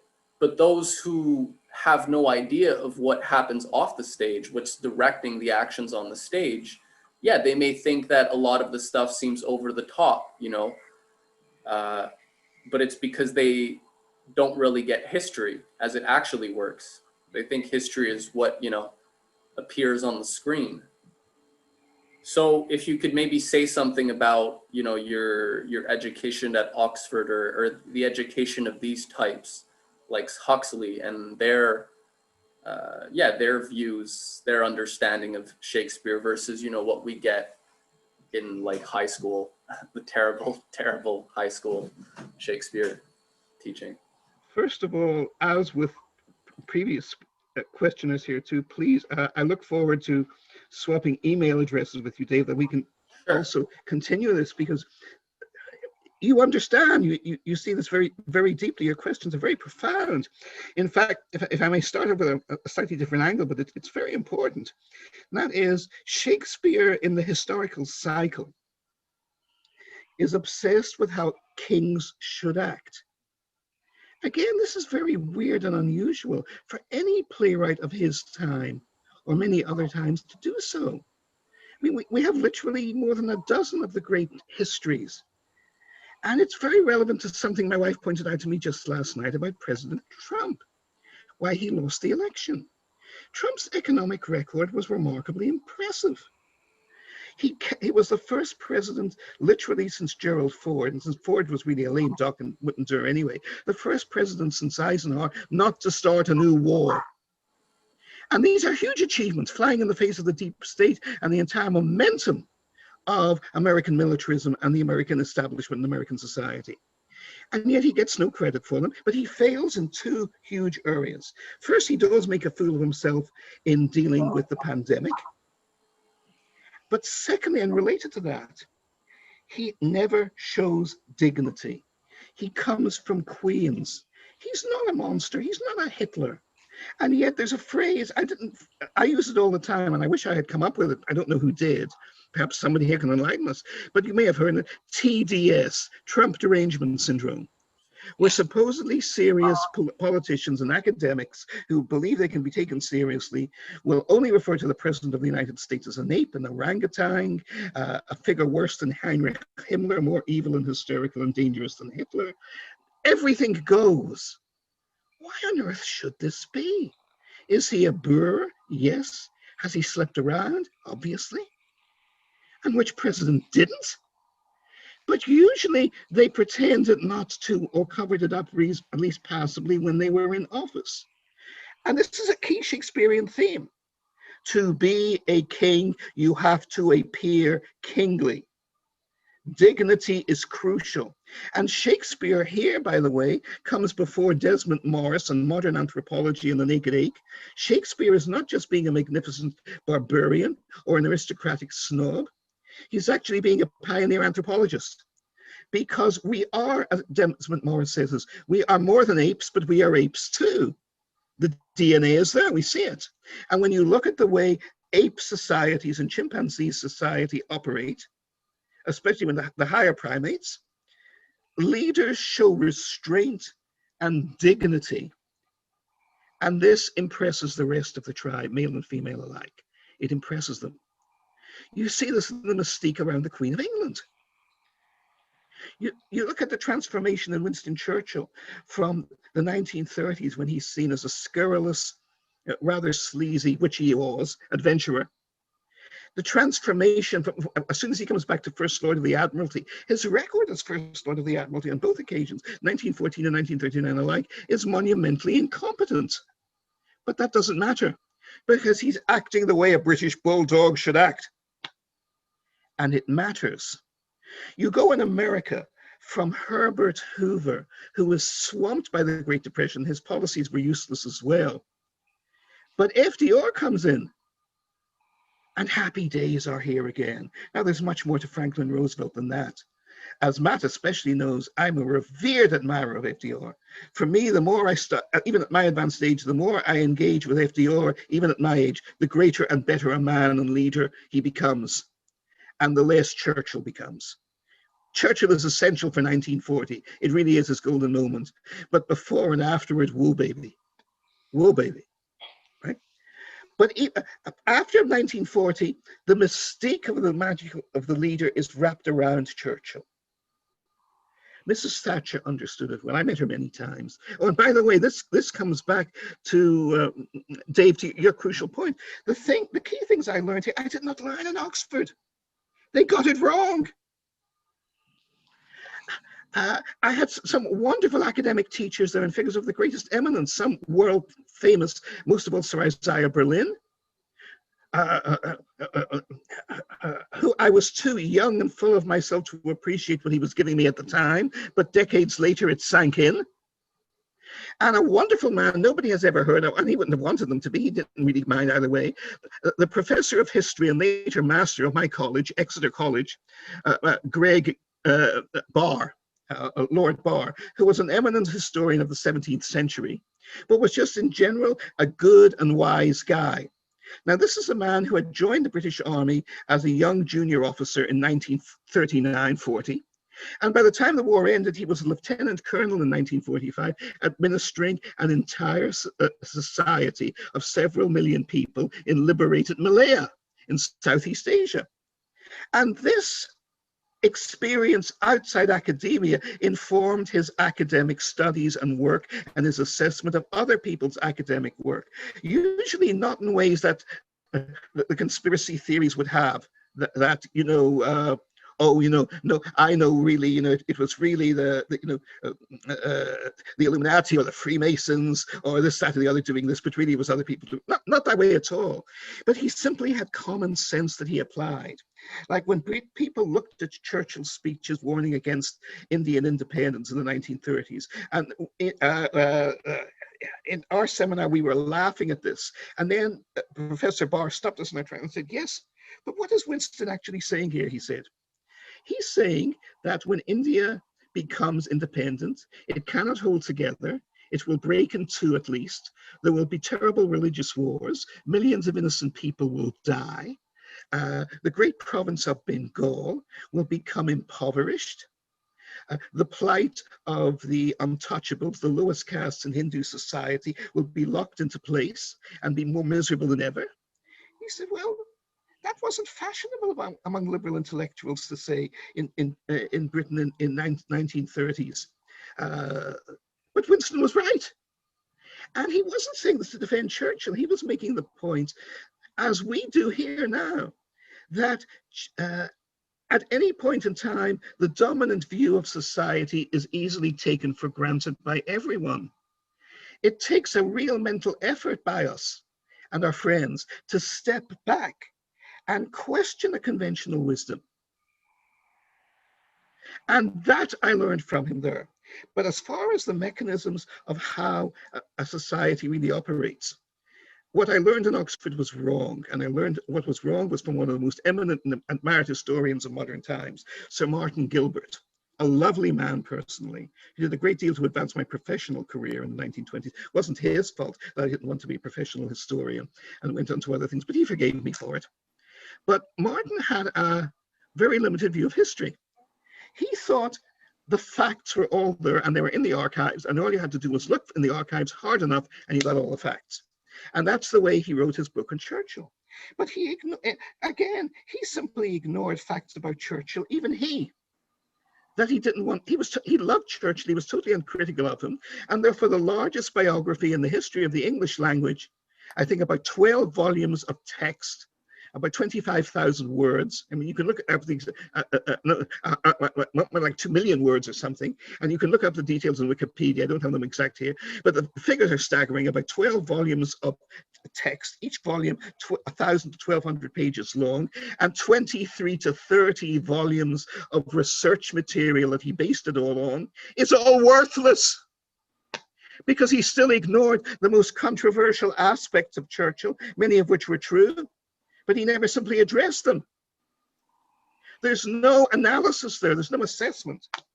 William Manchester's 2 volumes, while also reverent towards Churchill, are much better, because Manchester says, yes, he did sleep around a bit, and he had girlfriends, and his conceptions of tactics in World War II were absurd. He thought World War II was World War I. He thought battleships couldn't be sunk by air attack unless you dropped a bomb down the funnel. All of this is true. There isn't a lot of it in Manchester. One wishes for more. But at least he says that in the places. And if you really want a demolition of Churchill as a war leader and revelation of him as a buffoon, which he was, read the 3 volumes, 40 years published now. In the 1980s, they were published. Monty, the 3-volume military biography of Field Marshal Bernard Montgomery, written by the great Nigel Hamilton, who I'm glad to say is still very much with us, and significantly has also just written a magnificent 3-volume biography rehabilitating the wartime leadership of Franklin Roosevelt. And Nigel Hamilton is hugely positive on lifting up Roosevelt and hugely negative on exposing Churchill. Hugely negative. I mean, there's wonderful, Montgomery is a wonderful figure, very colorful, very entertaining. Sorry, I'm getting away here, and I apologize. Your basic point, Dave. But the things that I basically learned, I didn't learn in Oxford. I learned them through more than a third of a century covering political Washington, when I could see with my own eyes, that individuals were either far better or far worse than they were made out to be, and that the predominant force distorting reality was not a conscious micromanaging, central guide. It was the prejudices of the press. One small example of this. This is around 1997, 98. I was a routine member in those days on behalf of the Washington Times. I was covering the State Department for many years, and therefore I often had to travel on trips with the Secretary of State of the day. And those were the days when Secretaries of State still shuttled between Jerusalem and Damascus and Cairo, which I loved doing because the markets in Damascus until Hillary Clinton destroyed Syrian society totally with her ghastly efforts to topple the Assad dynasty in 2011. That's cost around 1 million lives since then, and inflicted suffering on scores of millions of other innocent people. That's another story. But the market in Damascus is wonderful. But on this particular trip, there were 11 of us in the press corps, right? 11. And because in those days when we didn't have smartphones or the wonderful technologies that we have today, you would often have to wait for ages till you could get your story or file your story. So there was a lot of downtime when you weren't free to travel, had to be there, but you'd be bored. So we all brought books to read, right? And on this particular occasion in the 90s, we all brought the novel by then anonymous, who turned out to be Joe Klein. I forget the title of it, but the one about Bill Clinton that was a big sensation when it came out. And it later became a quite good movie with John Travolta playing Bill Clinton and playing him very well. My point is, there were 11 of us in the press corps, and 8 of us had separately brought the same, including me. We had brought the same book to read during the trip. We thought alike so much. It was herd instinct. And that's the way the media covered Trump, and that's the way the media covers everyone. Barack Obama was going to be the greatest leader since Jesus or Muhammad. That's what he was going to be, right? Better than the Buddha, all of the above, right? And of course, he was none of it. He was a nice guy, and he meant well, but he had zero impact, right? But you couldn't say this. Doctor Who, if you watch Doctor Who over the past 10 or 15 years, the United Nations has real power. The Nations has no power at all. It's a joke. It's not allowed to have any power by any of the national governments involved. Never had any power. But in Doctor Who, the United Nations has real power. So people who watch Doctor Who are usually teenagers or young adults, believe it. And they subconsciously accept this belief passively into later life. Doctor Who said that Barack Obama was going to solve all the economic problems of the world before the evil villain, the master, stepped in. And of course, Doctor Who saved the day for President Obama's economic plan. Obama's economic plans didn't do much harm, but they didn't do any good either. But that's what I learned, above all, and I didn't learn it in Oxford. I had to unlearn most of the things I learned in Oxford because they were hogwash. They were theoretical. They were theoretical. You know, again, though, that's a lovely myth. People love this myth. I love watching the Inspector Lewis and Inspector Morse TV shows because I've been to Oxford. And I never wanted to live back there, but I had very happy indeed 3 years there. I had a great love affair while I was there. I loved it. And so going back via TV screen to those wet streets and, you know, the Tudor, the wonderful Tudor architecture and the like, I love doing it, you know, a couple of times a week for an hour or so at a time. But what I learned there, I had to unlearn when I came to Washington. I learned nothing valuable there. I learned a lot that wasn't valuable. But you see, the assumption is, even in all the TV shows, that everyone who is there is so thoughtful and so sophisticated and brilliant and witty. I mean, a classic example of this is the movie Shadowlands about C.S. Lewis, where he's actually played by Anthony Hopkins, who I think can play anyone, back in 1993. And a wonderful British actor who recently died, John Woods, glorious actor, plays one of his close friends, maybe Tolkien he plays at the time. And the whole point is that all the professors at High Table are thoughtful, you know, sophisticated. I'll tell you what I find the best book on Oxford, and there was a TV series made of it too, by a wonderful satirical writer who's very unsophisticated, and he demolishes English literature too, Tom Sharp. Read Porterhouse Blue, and on English literature and the destruction of the modernists, read his other comic novel, what's it called again? Oh yes, The Great Pursuit, The Great Pursuit, right? Now, Tom Sharp was expelled from South Africa for exposing the absurdities of apartheid back in the early 1950s, when it was both dangerous and unfashionable still to do so. And he lived to be a cholerical man who loathed modern liberals. So he basically made everybody mad on every side of the fence. One of his greatest admirers was Evelyn Waugh, significantly enough, right? But his novels, like Waugh's novels, are very simple and clear, apparently artless, wonderfully tasteless, and very often extremely gross in their depictions of intimate human private behavior. But they're also very, very funny. But deeper than the funniness, you know, you laugh. If you're me, you laugh endlessly and then feel guilty for laughing at such a guilty pleasure that I know my wife would disapprove of, right?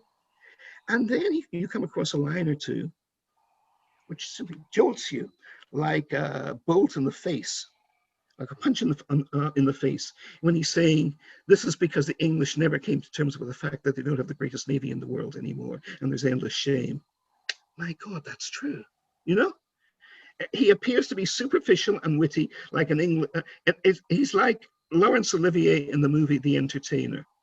Superficially, it's a bawdy comedy with Olivier slumming as a terrible singer and dancer who's on the skids and drunk all the time, right?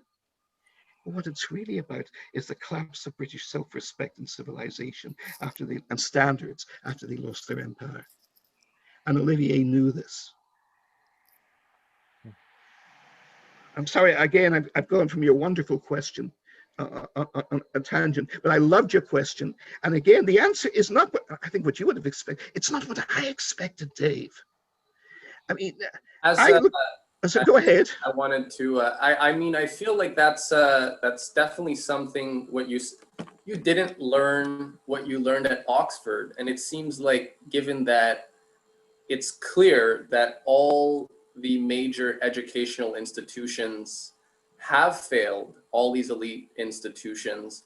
I mean, it feels like there really is a place to, sort of polemicize on that, what you don't learn at Oxford. I agree. Oxford got wrong, and to really just create a lot of polemics about that and see how, like, I wonder the young people that are going to Oxford today or that are going to these schools, like, there's always the 1 or 2% that, how do you reach these people and sort of challenge them to make the kind of discoveries that, we've made to make them now, rather than, the bad guys organize the folks in these institutions. I think the good guys can do that too. Yes, I agree. I don't think there's enough of Absolutely. that. And, it's more nuanced. There's a lot of people, all the world's a stage. And as Shakespeare shows, though, there's a couple of bad guys, there's a couple of good guys, and the rest of the folks are just in between. And they're operating often on axioms that they're not aware of, right? In the same way you said, all the journalists are reading the same book. There are all these ideas that they're unconsciously acting on.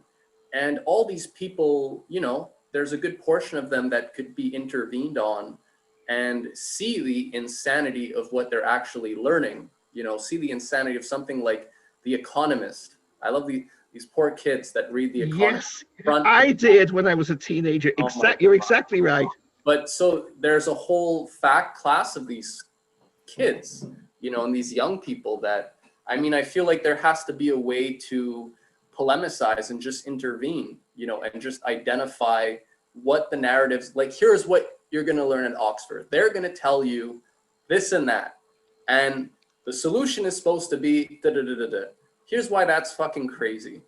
And then you just kind of go into, the actions off the stage. And I feel like there definitely has to be some, like, I mean, rising tides is really important in this respect, in terms of there being outlets that can sort of challenge the narrative at a higher level, though, and actually offer a higher perspective. I agree completely. One point I'll add, and this is very ironic that I, of all people, an Oxford man myself, who flourished in Oxford now, a very happy time there. And it did shape me, as you rightly did use, in lasting ways in many respects. But when you look at Oxford, there is virtually no science. When you look at Cambridge, you could not have the entire scientific structure of the Western world without it. Cavendish Laboratory alone. You have James Clerk Maxwell and electromagnetics. You have Isaac Newton and gravity. You have Watson and Crick and molecular biology. All of this comes. You have Cockcroft, John Cockcroft, and before that, you have one of my favorite characters in science, Ernest Rutherford, who likes to drink his a beer when he gets accepted for an Oxford college, for a Cambridge college in the 1880s. His first reaction is, well, thank God, that means I don't have to to harvest potatoes on the family farm in New Zealand anymore. And he gives us the planetary model of the atom. He gives us modern nuclear physics, not just in theory, as Planck and Heisenberg and the others did. Einstein, who was a lovely man, but I think is ludicrously overweighted, and there are the huge relevance to that too. But Rutherford makes the machines, makes the experiments, finds what's there, makes it work. So, of course, he doesn't have any role in our modern theology. And you see this in Star Trek: The Next Generation with the ghastly Geordi as chief engineer, or Thomas Friedman, whose idea of research is never getting your hands dirty. Hold on, Marty. Go on, Sorry Joe. to interrupt. No, please. You mentioned James Clerk Maxwell and Ernest Rutherford. Well, James Clerk Maxwell acknowledges in his treatise, in the introduction to his treatise on electricity and magnetism, that he's plagiarizing Wilhelm Eduard Weber, and he tweaks the equations so that they violate the third law, Newton's third law, but they work and they're easy to work with. And Weber also was the first to posit that there was a nucleus to the atom. Now, Rutherford, of course. Yes, I'm not saying everything comes from Cambridge. I wouldn't go that far, really. But I mean, look, even in economics. Comment vis-a-vis Oxford is yeah. My real point is that there's much more hard science and also much more challenging conventional wisdoms that usually come from Cambridge. Having said that, Evelyn Waugh was an Oxford man, and Evelyn Waugh is a wonderful writer. And then Tom Sharp is a Cambridge writer, so you can get great iconoclasts from both cases. But very often, the key to the individual is that they're challenging the conventional wisdom of their day. I mean, Waugh is a fascinating example of this, because Waugh is a conservative pre-63, pre-62, Vatican II Catholic. And he never recovers from the shock of the scrapping of the Great Latin Mass and the reforms of Vatican II. It literally kills him in the end. But because he's so outrageous and so outside mainstream society, he can see the absurdities of mainstream society and its pieties much more vividly, clearly than anyone else. There is, incidentally, I even forget the name of the author, one can look it up easily enough. He appears to be, unfortunately, a still very obscure professor of English literature of American Jewish background up in Minnesota or Nebraska somewhere, you know, very long, cold nights and cold winters, right? So you're really stuck in the middle of nowhere. And he wrote a beautiful little book comparing George Orwell and Evelyn Waugh, who only met in real life once. It's not a fiction, it's a fact. He's comparing them, and it's called The Same Man. And he makes the point that Waugh was a caricature of an English country gentleman and reveres English country houses and is a snob and loves the aristocracy, whereas he really came from a parvenu, mildly sleazy, literary hack background in his family. And Orwell, too, fakes his role in life, or rather likes to act a part. He likes to think of himself as the simple, honest, and non-intellectual working class guy who knows what life is really like on the wrong side of the tracks. And in fact, he's an Eton graduate. He's worked for the elite civil service in Burma. He's been an imperialist. He's a deeply well-read and thoughtful man. He's one of the most brilliant intellectuals of his day. But what the two have in common is, first of all, that they were both burned and hurt horribly emotionally early in their lives, in their 20s. And that also for the rest of both their lives, they have a passion for truth and clarity in language that is the moral force for them. Interestingly, they thought the world of each other, but were also puzzled by each other. Waugh said, after meeting Orwell to comfort him when Orwell was dying, that it remained a puzzlement to him how a man could produce such wonderful work of the highest moral as well as literary and technical quality as Orwell and not be a devout Christian. And Orwell said, he could never understand Waugh because Waugh believed in such medieval absurdities as Christianity and had no conception of socialism as a moral and intellectual organizing tool for society and thought at all. And yet clearly Orwell was a good, yet clearly Waugh was the greatest writer of the century. So they liked each other personally, they respected and admired each other. And yet they couldn't understand each other.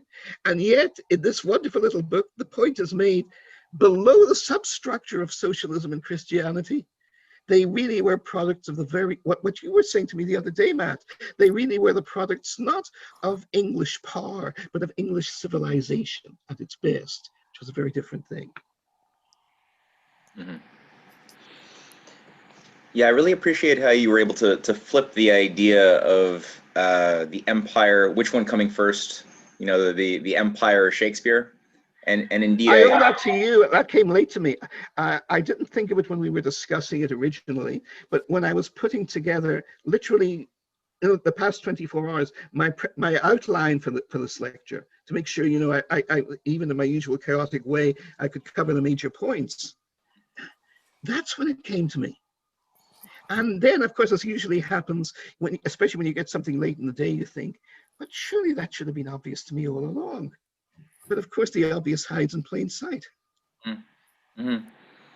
Yeah, because obviously you can have Shakespeare created an infrastructure, a poetic infrastructure for the mind to develop insights and to have powers of communication in nonlinear ways, which is necessary.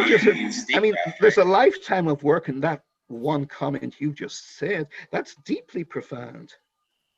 What you're saying, and I think you're absolutely right, brilliantly, is that we are at a higher level of human consciousness in Shakespeare. There's a phrase that I like that I've come across, and there's a website on this, which I expose to all the time, talking about the lethal text, the definition of a lethal text being a text that is so destructive that you cannot believe in anything you believed in, that the text attacks ever again. It can destroy a civilization's way of thinking. I mean, this happens surprisingly often.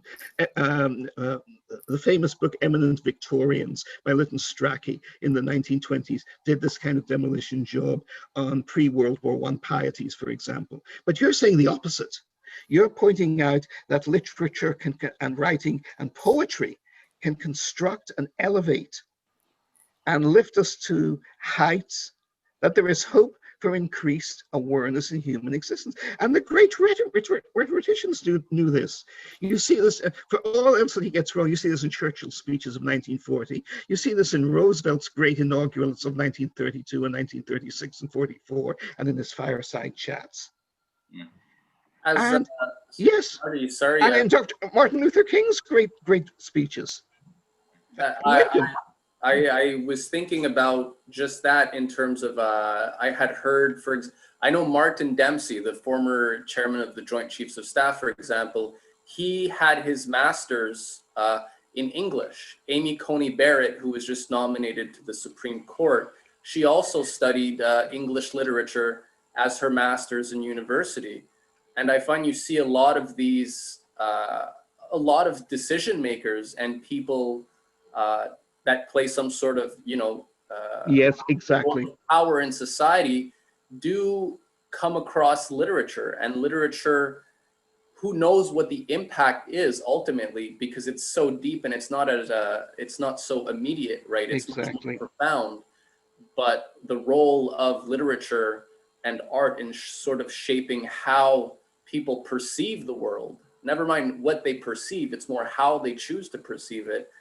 They all get this from literature, a lot of them. And it's just interesting to see how many generals, was it Patton who knew Homer's Iliads, or one of these? Oh no, that was Douglas MacArthur, I think. They were, John. What? But Patton was a completely incompetent general. I mean, well, he believed that he was Homer, didn't he? Like reincarnated. He believed it was a lot of people. Literature, good or bad, has informed the conscience of many. Yes, exactly. Figures. Dave, what I want to add to this is that we live in a world where within 16 minutes, all of the world's major cities can be wiped off the face of the earth. All right, and so what you're talking about is by no means sufficient. You need people, you need people of true technical expertise at the highest levels of the state. Perhaps there might be one or two people who are incredibly well versed in literature and history and so on and so forth, who are at the very center. But if they are not, if their advisors are not the highly technical people with mathematical and the science, no, it's the opposite, and so on and so forth background.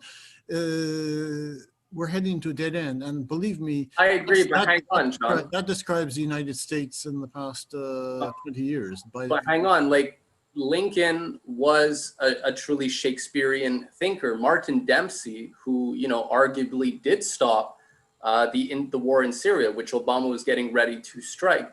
He had also spoken about not getting caught in a Thucydides trap. Like, just to say, all these people are well read. Without an understanding of history and all that, you can't really think strategically. Strategic but thinking. again, the direct attack on knowledge. Syria was stopped because the Russians shot down 2 missiles that were launched from off the coast of Gibraltar. It was a technical, I'm just saying there's a and then difference everything else was disguised around. There's a difference between technical knowledge and insight. Technical knowledge is not insight. You know, technical knowledge has to do with calculations and understanding the mechanisms of things. But to really look at that from a distance, you know, you need historical insight. You need to have an appreciation for nuance, which you can't. Technical insight is not an insight into the nature of the human mind and how, you know, oftentimes, you know, your battle plan. Who was it? Mike Tyson that said, you know, your plan goes out the window as after the first punch. You know, as soon as you get exactly. in the face, I love Mike goes Tyson. out the window. So technical knowledge at that point, sort of, you know, you need more than that. It's nobody's denying the practical. You need practical knowledge of the field you're in, but I think Martin, Dave, I think Martin has a thought. Yes, well, not a thought, a sobering story which is widely known and mistaught. But again, it teaches John's point and Dave's point. You're both right. You know, the old joke from Fiddler on the Roof. You're right, and he's right. How can they both be right? You are also right. That's the problem. It's so complex. The beginning of World War I. A.J.P. Taylor, the great British historian, supposedly great British historian, who I heard often in person when I was at Oxford, told the story, and it was part of the accepted wisdom in the West for nearly 100 years. And that is that it was a war that began, in the West at least, by timetable. The war between Germany, Austria-Hungary, and Russia had already begun. France came in on the side of Russia. The British told the Germans, the Kaiser, that they were ready to stay out of the war provided Germany accepted the neutrality of Belgium, right? Now, and the Kaiser agreed. But the Kaiser was then told by Helmut von Moltke, not the legendary von Moltke of Bismarck's time, but his nephew, who was now supposed to be the greatest soldier in the world, that it could not be done. The timetables were so intricate that you could not do that. You could not change the mobilization plans without destroying Germany and making sure the French and the Russians would destroy this organized German army. And then, to make his point clear, the chief of staff of the German army had a full-scale nervous breakdown. He collapsed screaming at the feet of the Kaiser and started biting at the Kaiser's boots with his teeth. Now, who can make that up, right? Taylor takes this, and this was accepted wisdom for a century, and still is in many quarters, that this was an example of what we've been talking about, war by timetable, letting the technicians get control and letting the machines, or today we'd say the AIs, the artificial intelligences, dictate policy to the human beings, right? Now, A.J.P. Taylor was a fraud as a historian. He got it wrong. Factually, those events happened, but there was another dimension. The German General Staff, despite the idiot who led it, was still the most professional and thorough in the world in 1914, as it was in 1939. They had contingency plans for virtually anything. And one of those plans involved respecting the neutrality of Belgium and switching the railway timetables to simply invade France along its own direct borders without going through the Ardennes or without going through Belgium and the Belgian ports. What was the problem? The problem was that the head of the German General Staff was incompetent and freaked out under panic. He was like watching Kirk Cousins as a quarterback for the Minnesota Vikings, as I do with great pain every week. He does everything you could ask a quarterback to do, except when you're required to win or lose a game. And then he always throws an interception. every time, right? He cracks under pressure. And that's what von Moltke did. Von Moltke forgot or was simply plain ignorant of the fact that the plan he needed was in the files. And it never occurred to either him or the Kaiser to pick up a telephone, which of course they had in Berlin and in the German General Staff, and call the General Staff and say, please, Colonel or Major General or Colonel General or whoever is there, can you please find for me in your files in the next 10 or 15 minutes, do we have a mobilization plan, hypothetically, that allows us to invade France without going through Belgium? They had the plan. They just forgot it was there. What do you do in a situation like that? But that's not even the end of the story, because A.J.P. Taylor's false history ends up saving the human race, quite literally. You see, the New York American historian Barbara Tuchman takes the story uncritically from A.J.P. Taylor, and he puts it in her popular history of the world before 1914, the other one, that she writes one which she gets a Pulitzer Prize for in the early 1960s, about how World War I starts, a history of how World War I begins, right? President John Kennedy reads the book. He reads it in 1962, shortly before the Cuban Missile Crisis starts. And the lesson Kennedy gets from Tuchman's book is precisely what we've been debating and discussing, that the human being must always be the master of the system rather than letting the system and technical considerations be the master of the human being in the moral dimension. This is central. Kennedy, of course, is right. And he uses this understanding to hammer through the X Committee the fact that we must give Khrushchev room to retreat under pressure and give him a breathing space to get him off the hook as well as us in the missile crisis. And this understanding saves the human race from virtual extinction. It does. But it's based on false history. He drew a lesson that was not justified. Now, you could draw the lesson a different way, because again, what it's really saying is you need a hero.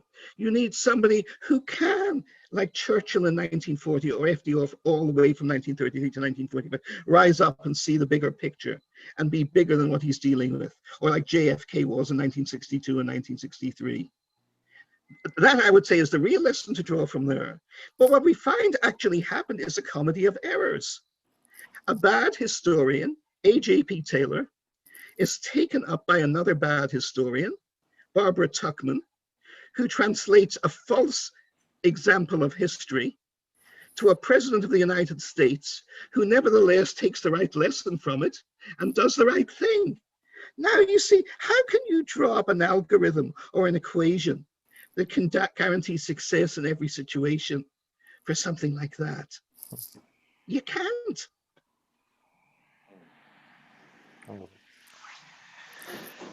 Hey, Mari, I have a question I've been waiting to ask. Sure. Yeah, could you tell us a bit, because it really helped me connect a lot of dots between Marlowe and Shakespeare. So Marlowe wrote Tamburlaine, and Yes. he gave a caricature of a Muslim tyrant, and then Othello by Shakespeare has a similar character in it. Exactly. Art. Bless you. Yeah. So can you give us more thoughts on that, please? Oh, happy to. Shakespeare is such a genius, we forget the fact that he's also an ugly bigot. For him, all Muslims are evil, which incidentally was not really an English conception. It's an Italian Catholic conception out of fear of the Ottoman Empire in that time, or a Spanish conception. Remember, the Battle of Lepanto is fought when either Marlowe or Shakespeare is only 8 years old in 1572. But both Othello and the Merchant of Venice still have deep and ugly prejudices in them. Othello is a murderous sex fiend and madman who obviously should never have been made General of Venice, and strangles an innocent girl, even though he's a great man in other respects, right? And you could say Shakespeare is the ultimate anti-Semite because he hates Semites whether they're Jews or Muslims. It's all the same to him, right? He hates both. The bigotry is clearly there against Shakespeare, against Shylock, but there's differences too. Tamerlane is two-dimensional, as you said. Exactly, Assad, exactly. And the Jew of Malta is even worse. He's a psychopathic monster who murders a whole convent of nuns just because his daughter has been taken in as one of them. By contrast, the older writer is embarrassed by what he wrote earlier. He still doesn't like Jews. He still doesn't have any time for Muslims. But he's ready to recognize that even the money-grubbing Jews or the sex-crazed, murdering Muslims are human beings who can feel pain and torment and express great poetry. So Othello is Tamerlane done right. And you've got it, man. Shakespeare is the Jew of Malta done right. And again, we have, as we've had in these other areas as well, Orwell's arc of experience, this continuity of creation between the early wakes of Marlowe and the later mature works of Shakespeare. And I would say that even if we did not have that incredible face on the folio and the painting from Corpus Christi College, which was only discovered in the 1950s, until then we had no image of Marlowe whatsoever. And nobody has ever remotely dared to question the authenticity of the Corpus Christi painting. It was discovered by accident behind another painting which had been hung up in a wall. Why keep the painting in the first place rather than just destroy it? But why cover it up and disguise it while preserving it for hundreds of years? This is another of those classic cases of Platonic dialogue, where the very framing of the question provides all the answers you need. Because there are only a certain kind of answer and set of answers and direction of answers you can give. But I thank you, Assad, because I never thought of making that specific connection. But you've given us another one. Othello is a first subconscious bite at Othello, and Othello is, I'm sorry for Tamerlane. I'm not sorry for saying he was an evil Muslim world conqueror, but I'm sorry for making him one-dimensional. Othello is Tamerlane is the villain done right. Yeah, more like it, right? Exactly. Doug, you can ask a question if you just take yourself off of mute. I just have to be able to talk, that's all. Yeah. Was Marlowe Catholic? Was who Catholic, sorry? Marlowe. Oh, an excellent point. Wonderful point. Because there are theories about that, or that he was secretly Jewish, or that he was partially descended from a Marano Jewish, or this or that. Personally, I'm skeptical about all those particular ones. But I'm also skeptical that he was Catholic or Christian at all. Because again, what was he hauled up for in 1593? Why did his death have to be faked? Atheism. You've got to remember the paradoxical nature of English Protestantism and the English state at the time. The Church of England, as stabilized by Queen Elizabeth I, was basically a national Catholic church. Its theology, its teachings, even the way it did the Mass, were, except in English, were very similar to that of the Catholic faith. But it was controlled since the time of Henry VIII by the King or Queen of England. And that was central to it. So England is an ostensibly Christian state, but the Queen herself, we know, was a heretic. And that's utterly fascinating too. Because and most of her top courtiers, most influential ones, are in the so-called School of Night, which is a group of radical speculation deeply into the magic of her court astrologer, John Dee. The Queen herself is not remotely Christian, but she has to pretend to be. And there is public virtue that has to be upheld in the state.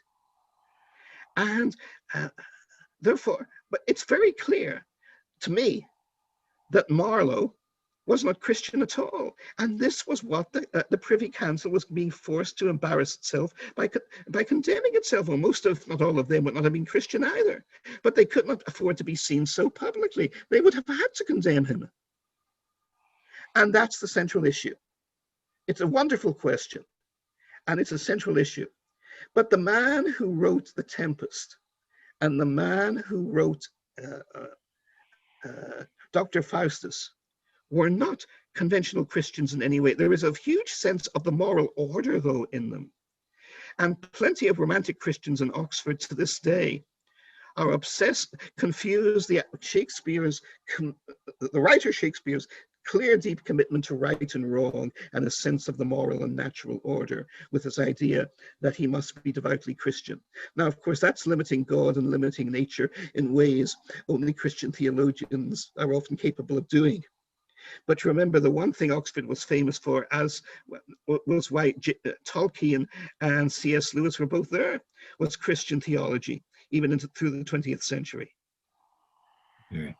I'm coming from the point of the Claire Asquith hypothesis that a lot of Shakespeare's work was opposed to the Reformation and the families driving the Reformation at the time.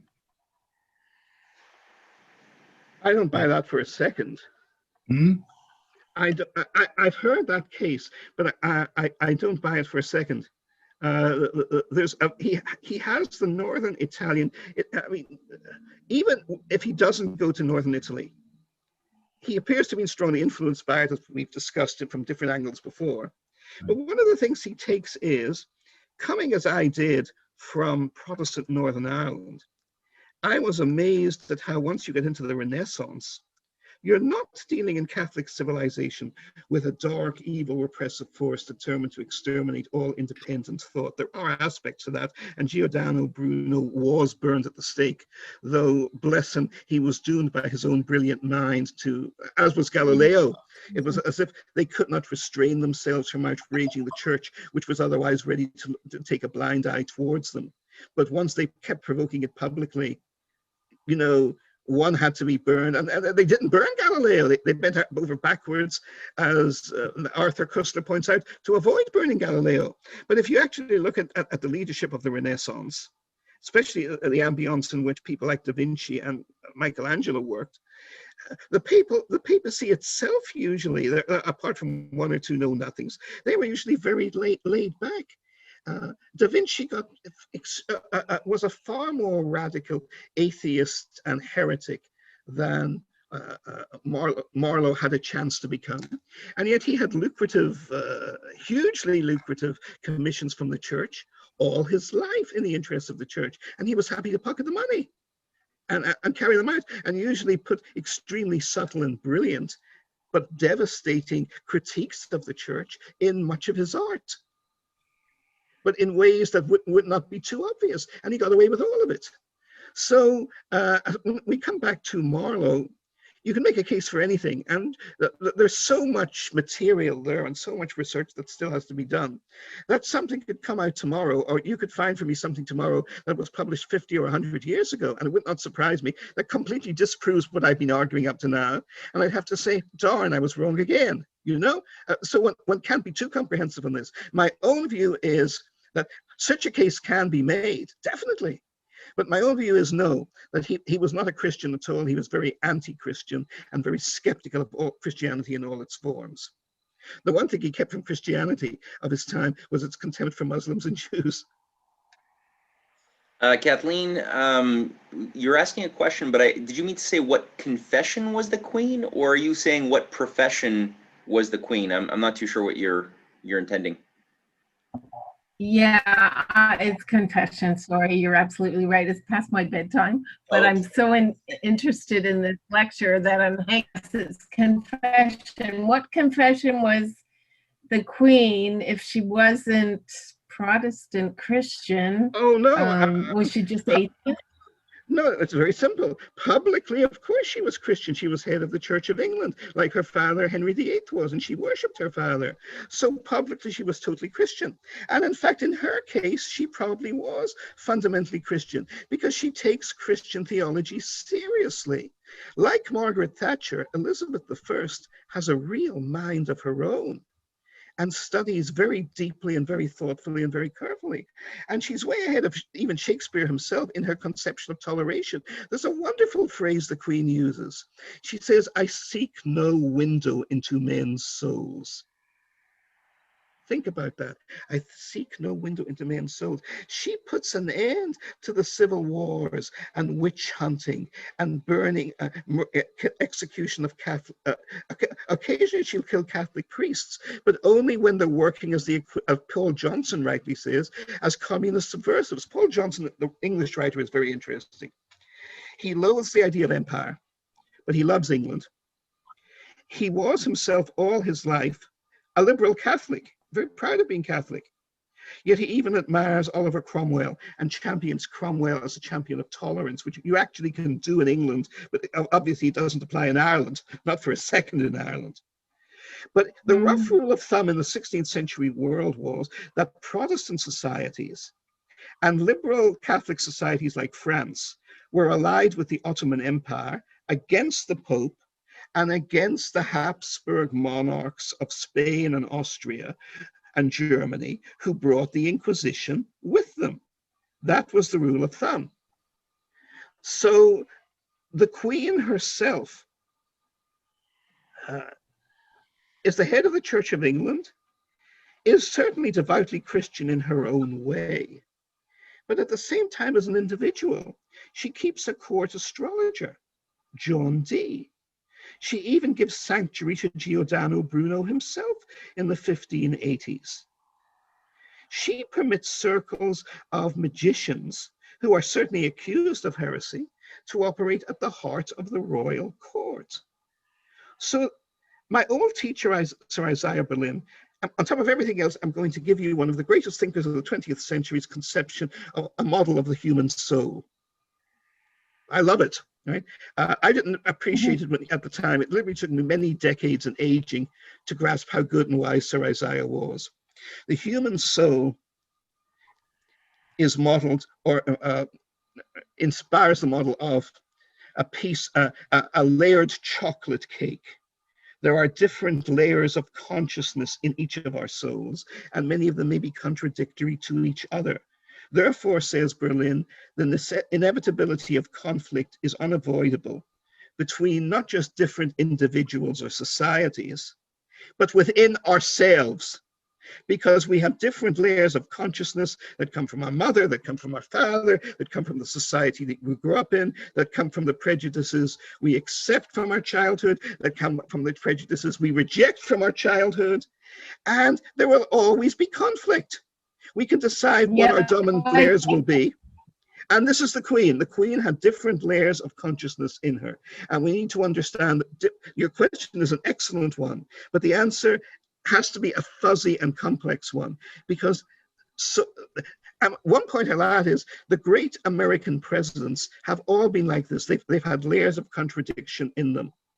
They've been different things at the same time, because especially in America, when you have such an enormous continent-wide society with different natures of states and social models and ethnic backgrounds within it, you need to have the great question. I covered Bill Clinton as president for 8 years, and there was this huge question asked about him. At least it was more balanced than Trump, who pretty much everybody agreed wrongly was a dolt, right? But in Clinton's case, half America was convinced he was a rapist and a corrupt thug, just a local good old boy from Arkansas who made it big. And the other half of America was convinced that he was a brilliant intellectual, a magnificent orator, and in terms of economic policy, whether you love the policies or loathe them, he was utterly brilliant at conceptualizing and putting into practice.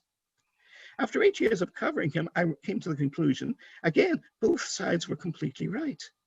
And that's why Bill Clinton was able to do what he did, get away with what he got away with, and had the huge flaws he did. He was both these sides to him at the same time. I've Yeah, seen, but I think, sorry, go on, Kathleen. sorry. Okay, I'm just gonna put a proposal here that I think much of any election, and this probably goes way back in history. That's beyond my pay grade, but I think these elections are are technically socially engineered, and this is why you have that two sides of the same coin that seems to work the population, when in fact this is not about Bill Clinton or whoever the person is. It's about the social engineering that goes with electioneering, shall we say. I don't rule it out totally by any means, of course, but the answer again, I am convinced, is both. That it is messy. There are elections and systems which are relatively free. There are systems which are obviously totally manipulated. There are variations of them. The American system is very erratic. There are times when consensuses do appear overwhelming. I published a book on this I recommend to you, Cycles of Change 2015, in which I predicted the emergence of Trump and Bernie Sanders. I don't mention either of them by name. I didn't know who the individuals would be, but I published in the summer of 2015, late spring, a prediction at the end of a 300-page book, saying very specific, and it's, you can only get it online because not a single one of 140 fucking publishers in America I approached would publish the damn thing.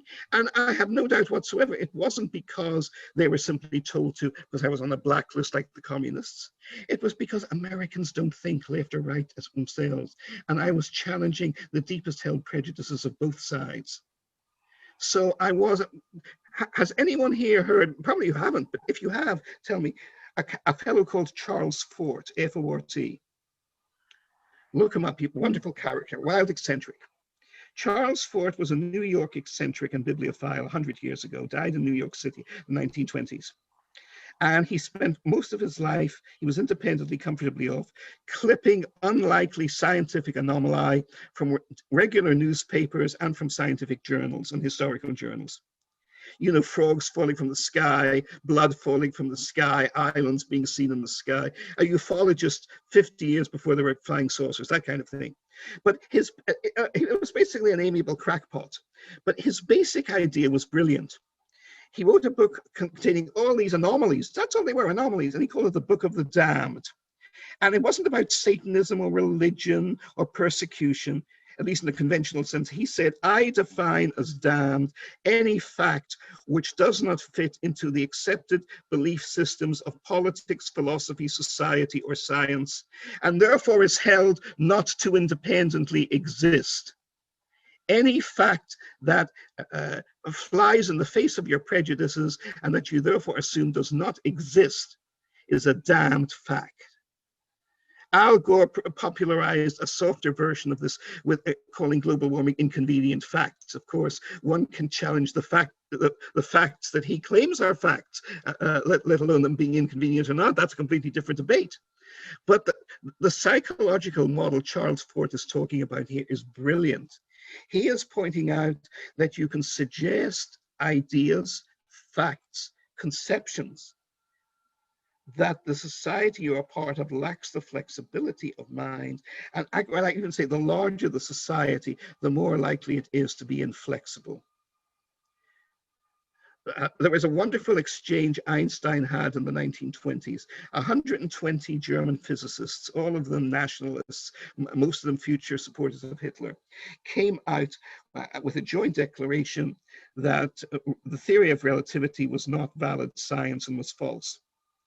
Einstein simply replied to them, if I was wrong, one of them would have been enough. Now, actually, again, great story, messy reality, because all the evidence is that Einstein was wrong. He cooks up relativity to try and explain by how gravitation and anything else can be propagated in an ether, in a pure vacuum, because there is no ether. We now know that the Michelson-Morley experiment was flawed, and there is an ether. We call it ionized gas plasma. It permeates known space.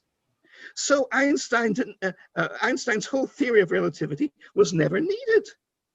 But we're locked into it because people want to believe in it, and because they want to believe in the lovable, kind Jewish genius, which a picture of Einstein himself, which he objected to. He didn't like it. But in front of the State Department, no less, there is a statue of Einstein cast in bronze. Beautiful statue, not too tall. It makes him out to be a giant, but not more like a 10 or 12-foot giant rather than a 50-foot giant.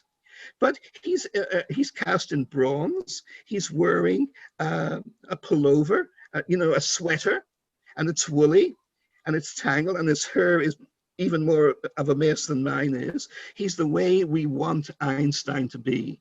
We want our scientific God to be a lovable little old Jewish gentleman. And the fact that Rutherford knew more, we don't want our scientific God to either be a skeptical, cynical, totally secular Jew like Niels Bohr, or a German Aryan gentleman like Heisenberg, or least of all, most improbable of all, a New Zealand sheep farmer and potato farmer turned physicist like Ernest Rutherford. Where's the class in that? Where's the snobbery in that? Where's the appeal in that? Okay. If I may, please. Yeah, Doug, go for it. Yeah, my history may be at very much the macro level, but it's my understanding there was this so-called Glorious Revolution, which was actually a coup in 1688. Yes, exactly. And since then, when the House of Orange took over, importing then the House of Hanover from Germany as the front men, if you will, for their regime, is the British, is Britain still and remains a colony of the Dutch, as it would indicate from the behavior of the Queen in terms of the City of London, if I may. Oh, again, an excellent general point. I fully agree with you on. In terms of the detail, I think that this comes down to a question of when does the tail wag the dog and the dog wag the tail, and when does the head of the dog move from A to B to C? Because England has much more clout and had the Industrial Revolution. You were right, it was a Dutch coup in 1688. That's exactly what it was. But then and incidentally, the mastermind of the coup was Winston Churchill's ancestor, John Churchill, Duke of Marlborough, who Churchill himself revered and wrote a long and utterly unreadable, ludicrously uncritical popular biography of, right? Right. But already by 1688, the Dutch lose the war they've just won, because the Dutch themselves moved to London. The great trade capital and power of the world is transferred subtly to London, because that's where the main wealth and resources are. And we see the same thing in the 20th century with the transfer from London to New York. And Matt and I have even privately discussed many times, and Matt and his wife Cynthia have published marvelous, brilliant, profound, I'm sure most of you, if not all of you, are familiar with them, with the articles and studies that they've published on this. And there's a fascinating development in the 20th century when there's effectively a British imperial takeover of the American government and presidency with the assassination of William McKinley in 1901. Yes. And I've written on this. Yeah. And the de facto British domination of American policy making is not unchallenged or total, but it basically continues to 1920. And then there's a very Trumpian equivalent. 96 years before Trump, there is Warren Harding.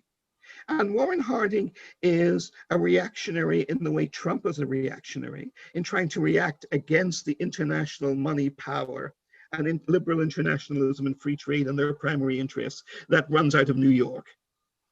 And as a result, Harding like Trump, gets an enormous number of things right and gets no thanks for it, dies after 3 years in office. And there is even some suspicion, which has never been, I think it's, I have no clue on this. There's never been any serious suggestion he was murdered. Always claimed he was poisoned. Yes, did? exactly. And but you're absolutely right, John. And I even wrote in a piece for Strategic Culture recently. I expressed a hope that this still needs to be looked into. As far as I know, there's never been any adequate investigation of this. Right. Any, right? So Because Harding was Calvin economic policies don't really change under Calvin Coolidge, but Calvin Coolidge is a much overrated figure. He's a very passive figure. He changes no policies, but Harding has overthrown one fundamental British policy after another.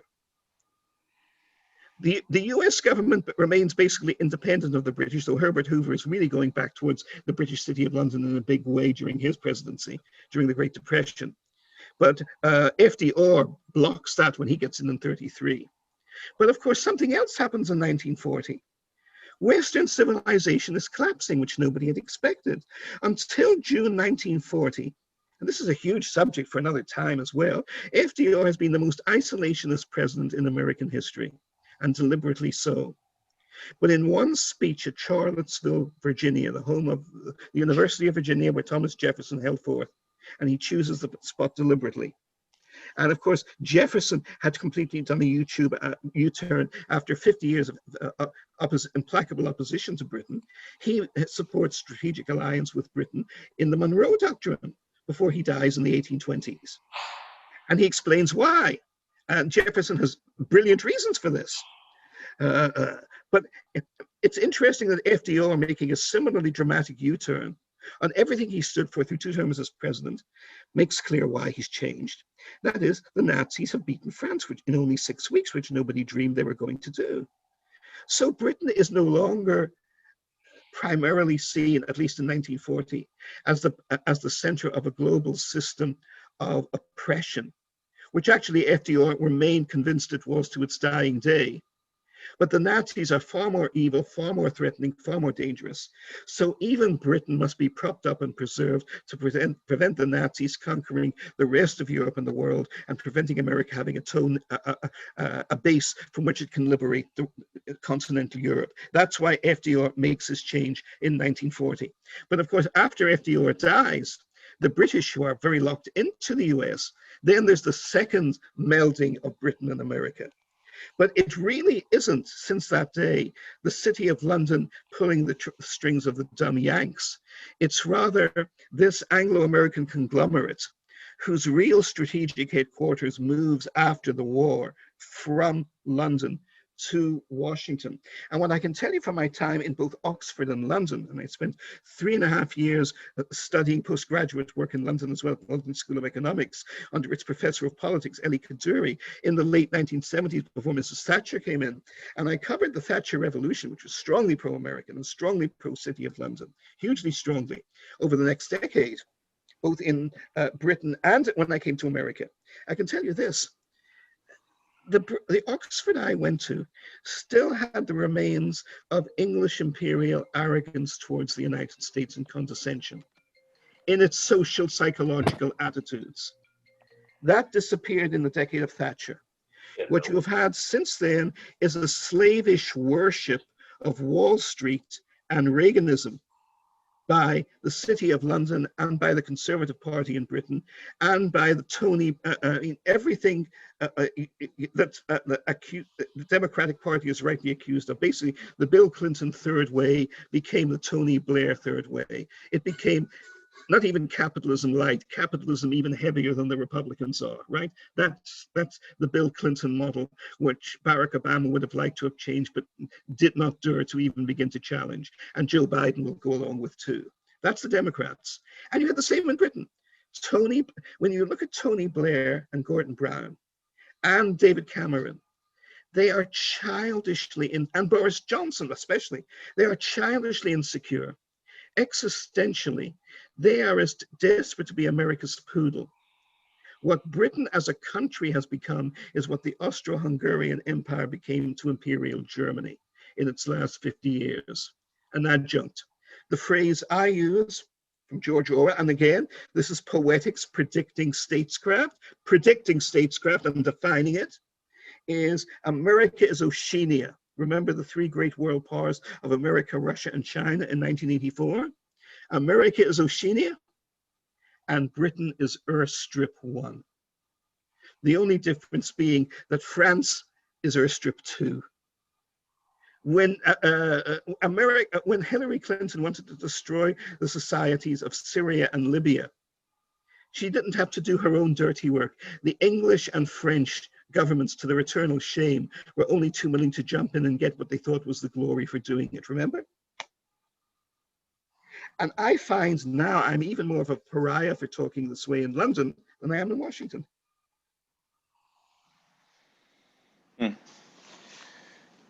Well, yeah, I think that the one of the big lessons to carry away is that empire is really something less in the material world and more of a Yes. function of the mind. It's a cultural field, and it's something which is inside of ourselves, which we can choose to only get out of by looking within our own minds and within our own souls to see, well, what are we actually being motivated by? What are we actually being driven by towards that which benefits our society and our conscience and the health of our inner selves, or that which is at odds, which will ultimately hurt our future selves, our family, our society, and ultimately our own health of our soul. And great art, I think, helps us address these problems and have more mature internal dialogues with ourselves when we're formulating judgments. And I think your presentation got at that in so many different directions. So I thank you very much for taking the time, Martin, and going through this with us. I thank you. It was a pleasure and a privilege. And I thank our friends here as well. This is a classic case where, like the poet Robert Conquest said about higher education, less means more. We had a small group. Everyone who spoke had wonderful insights to give. That I hope you've learned half as much from me as I've learned from you. Thank you. I mean, this isn't BS. I'm going to be scribbling down the points you've been making.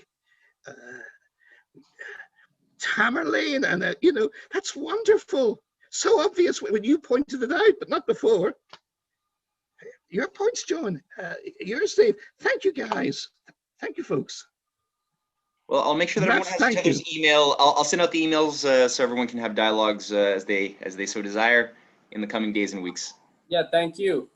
Thank you. So what's next week, Matt? Next week is a presentation by Cynthia Chung on Pushkin. She might take us through a little bit of Schiller and some Shakespeare, perhaps. So it's going to be a bridging of East and West and certain universals that were approached from various people, various great minds. My wife will probably want that. She's ethnic Russian and she adores Pushkin. Wonderful. I think Assad, does your offer still stand to do the poem, the poetic offering in Urdu beforehand? I prepared something for today, but I logged in a bit later, so there was no time.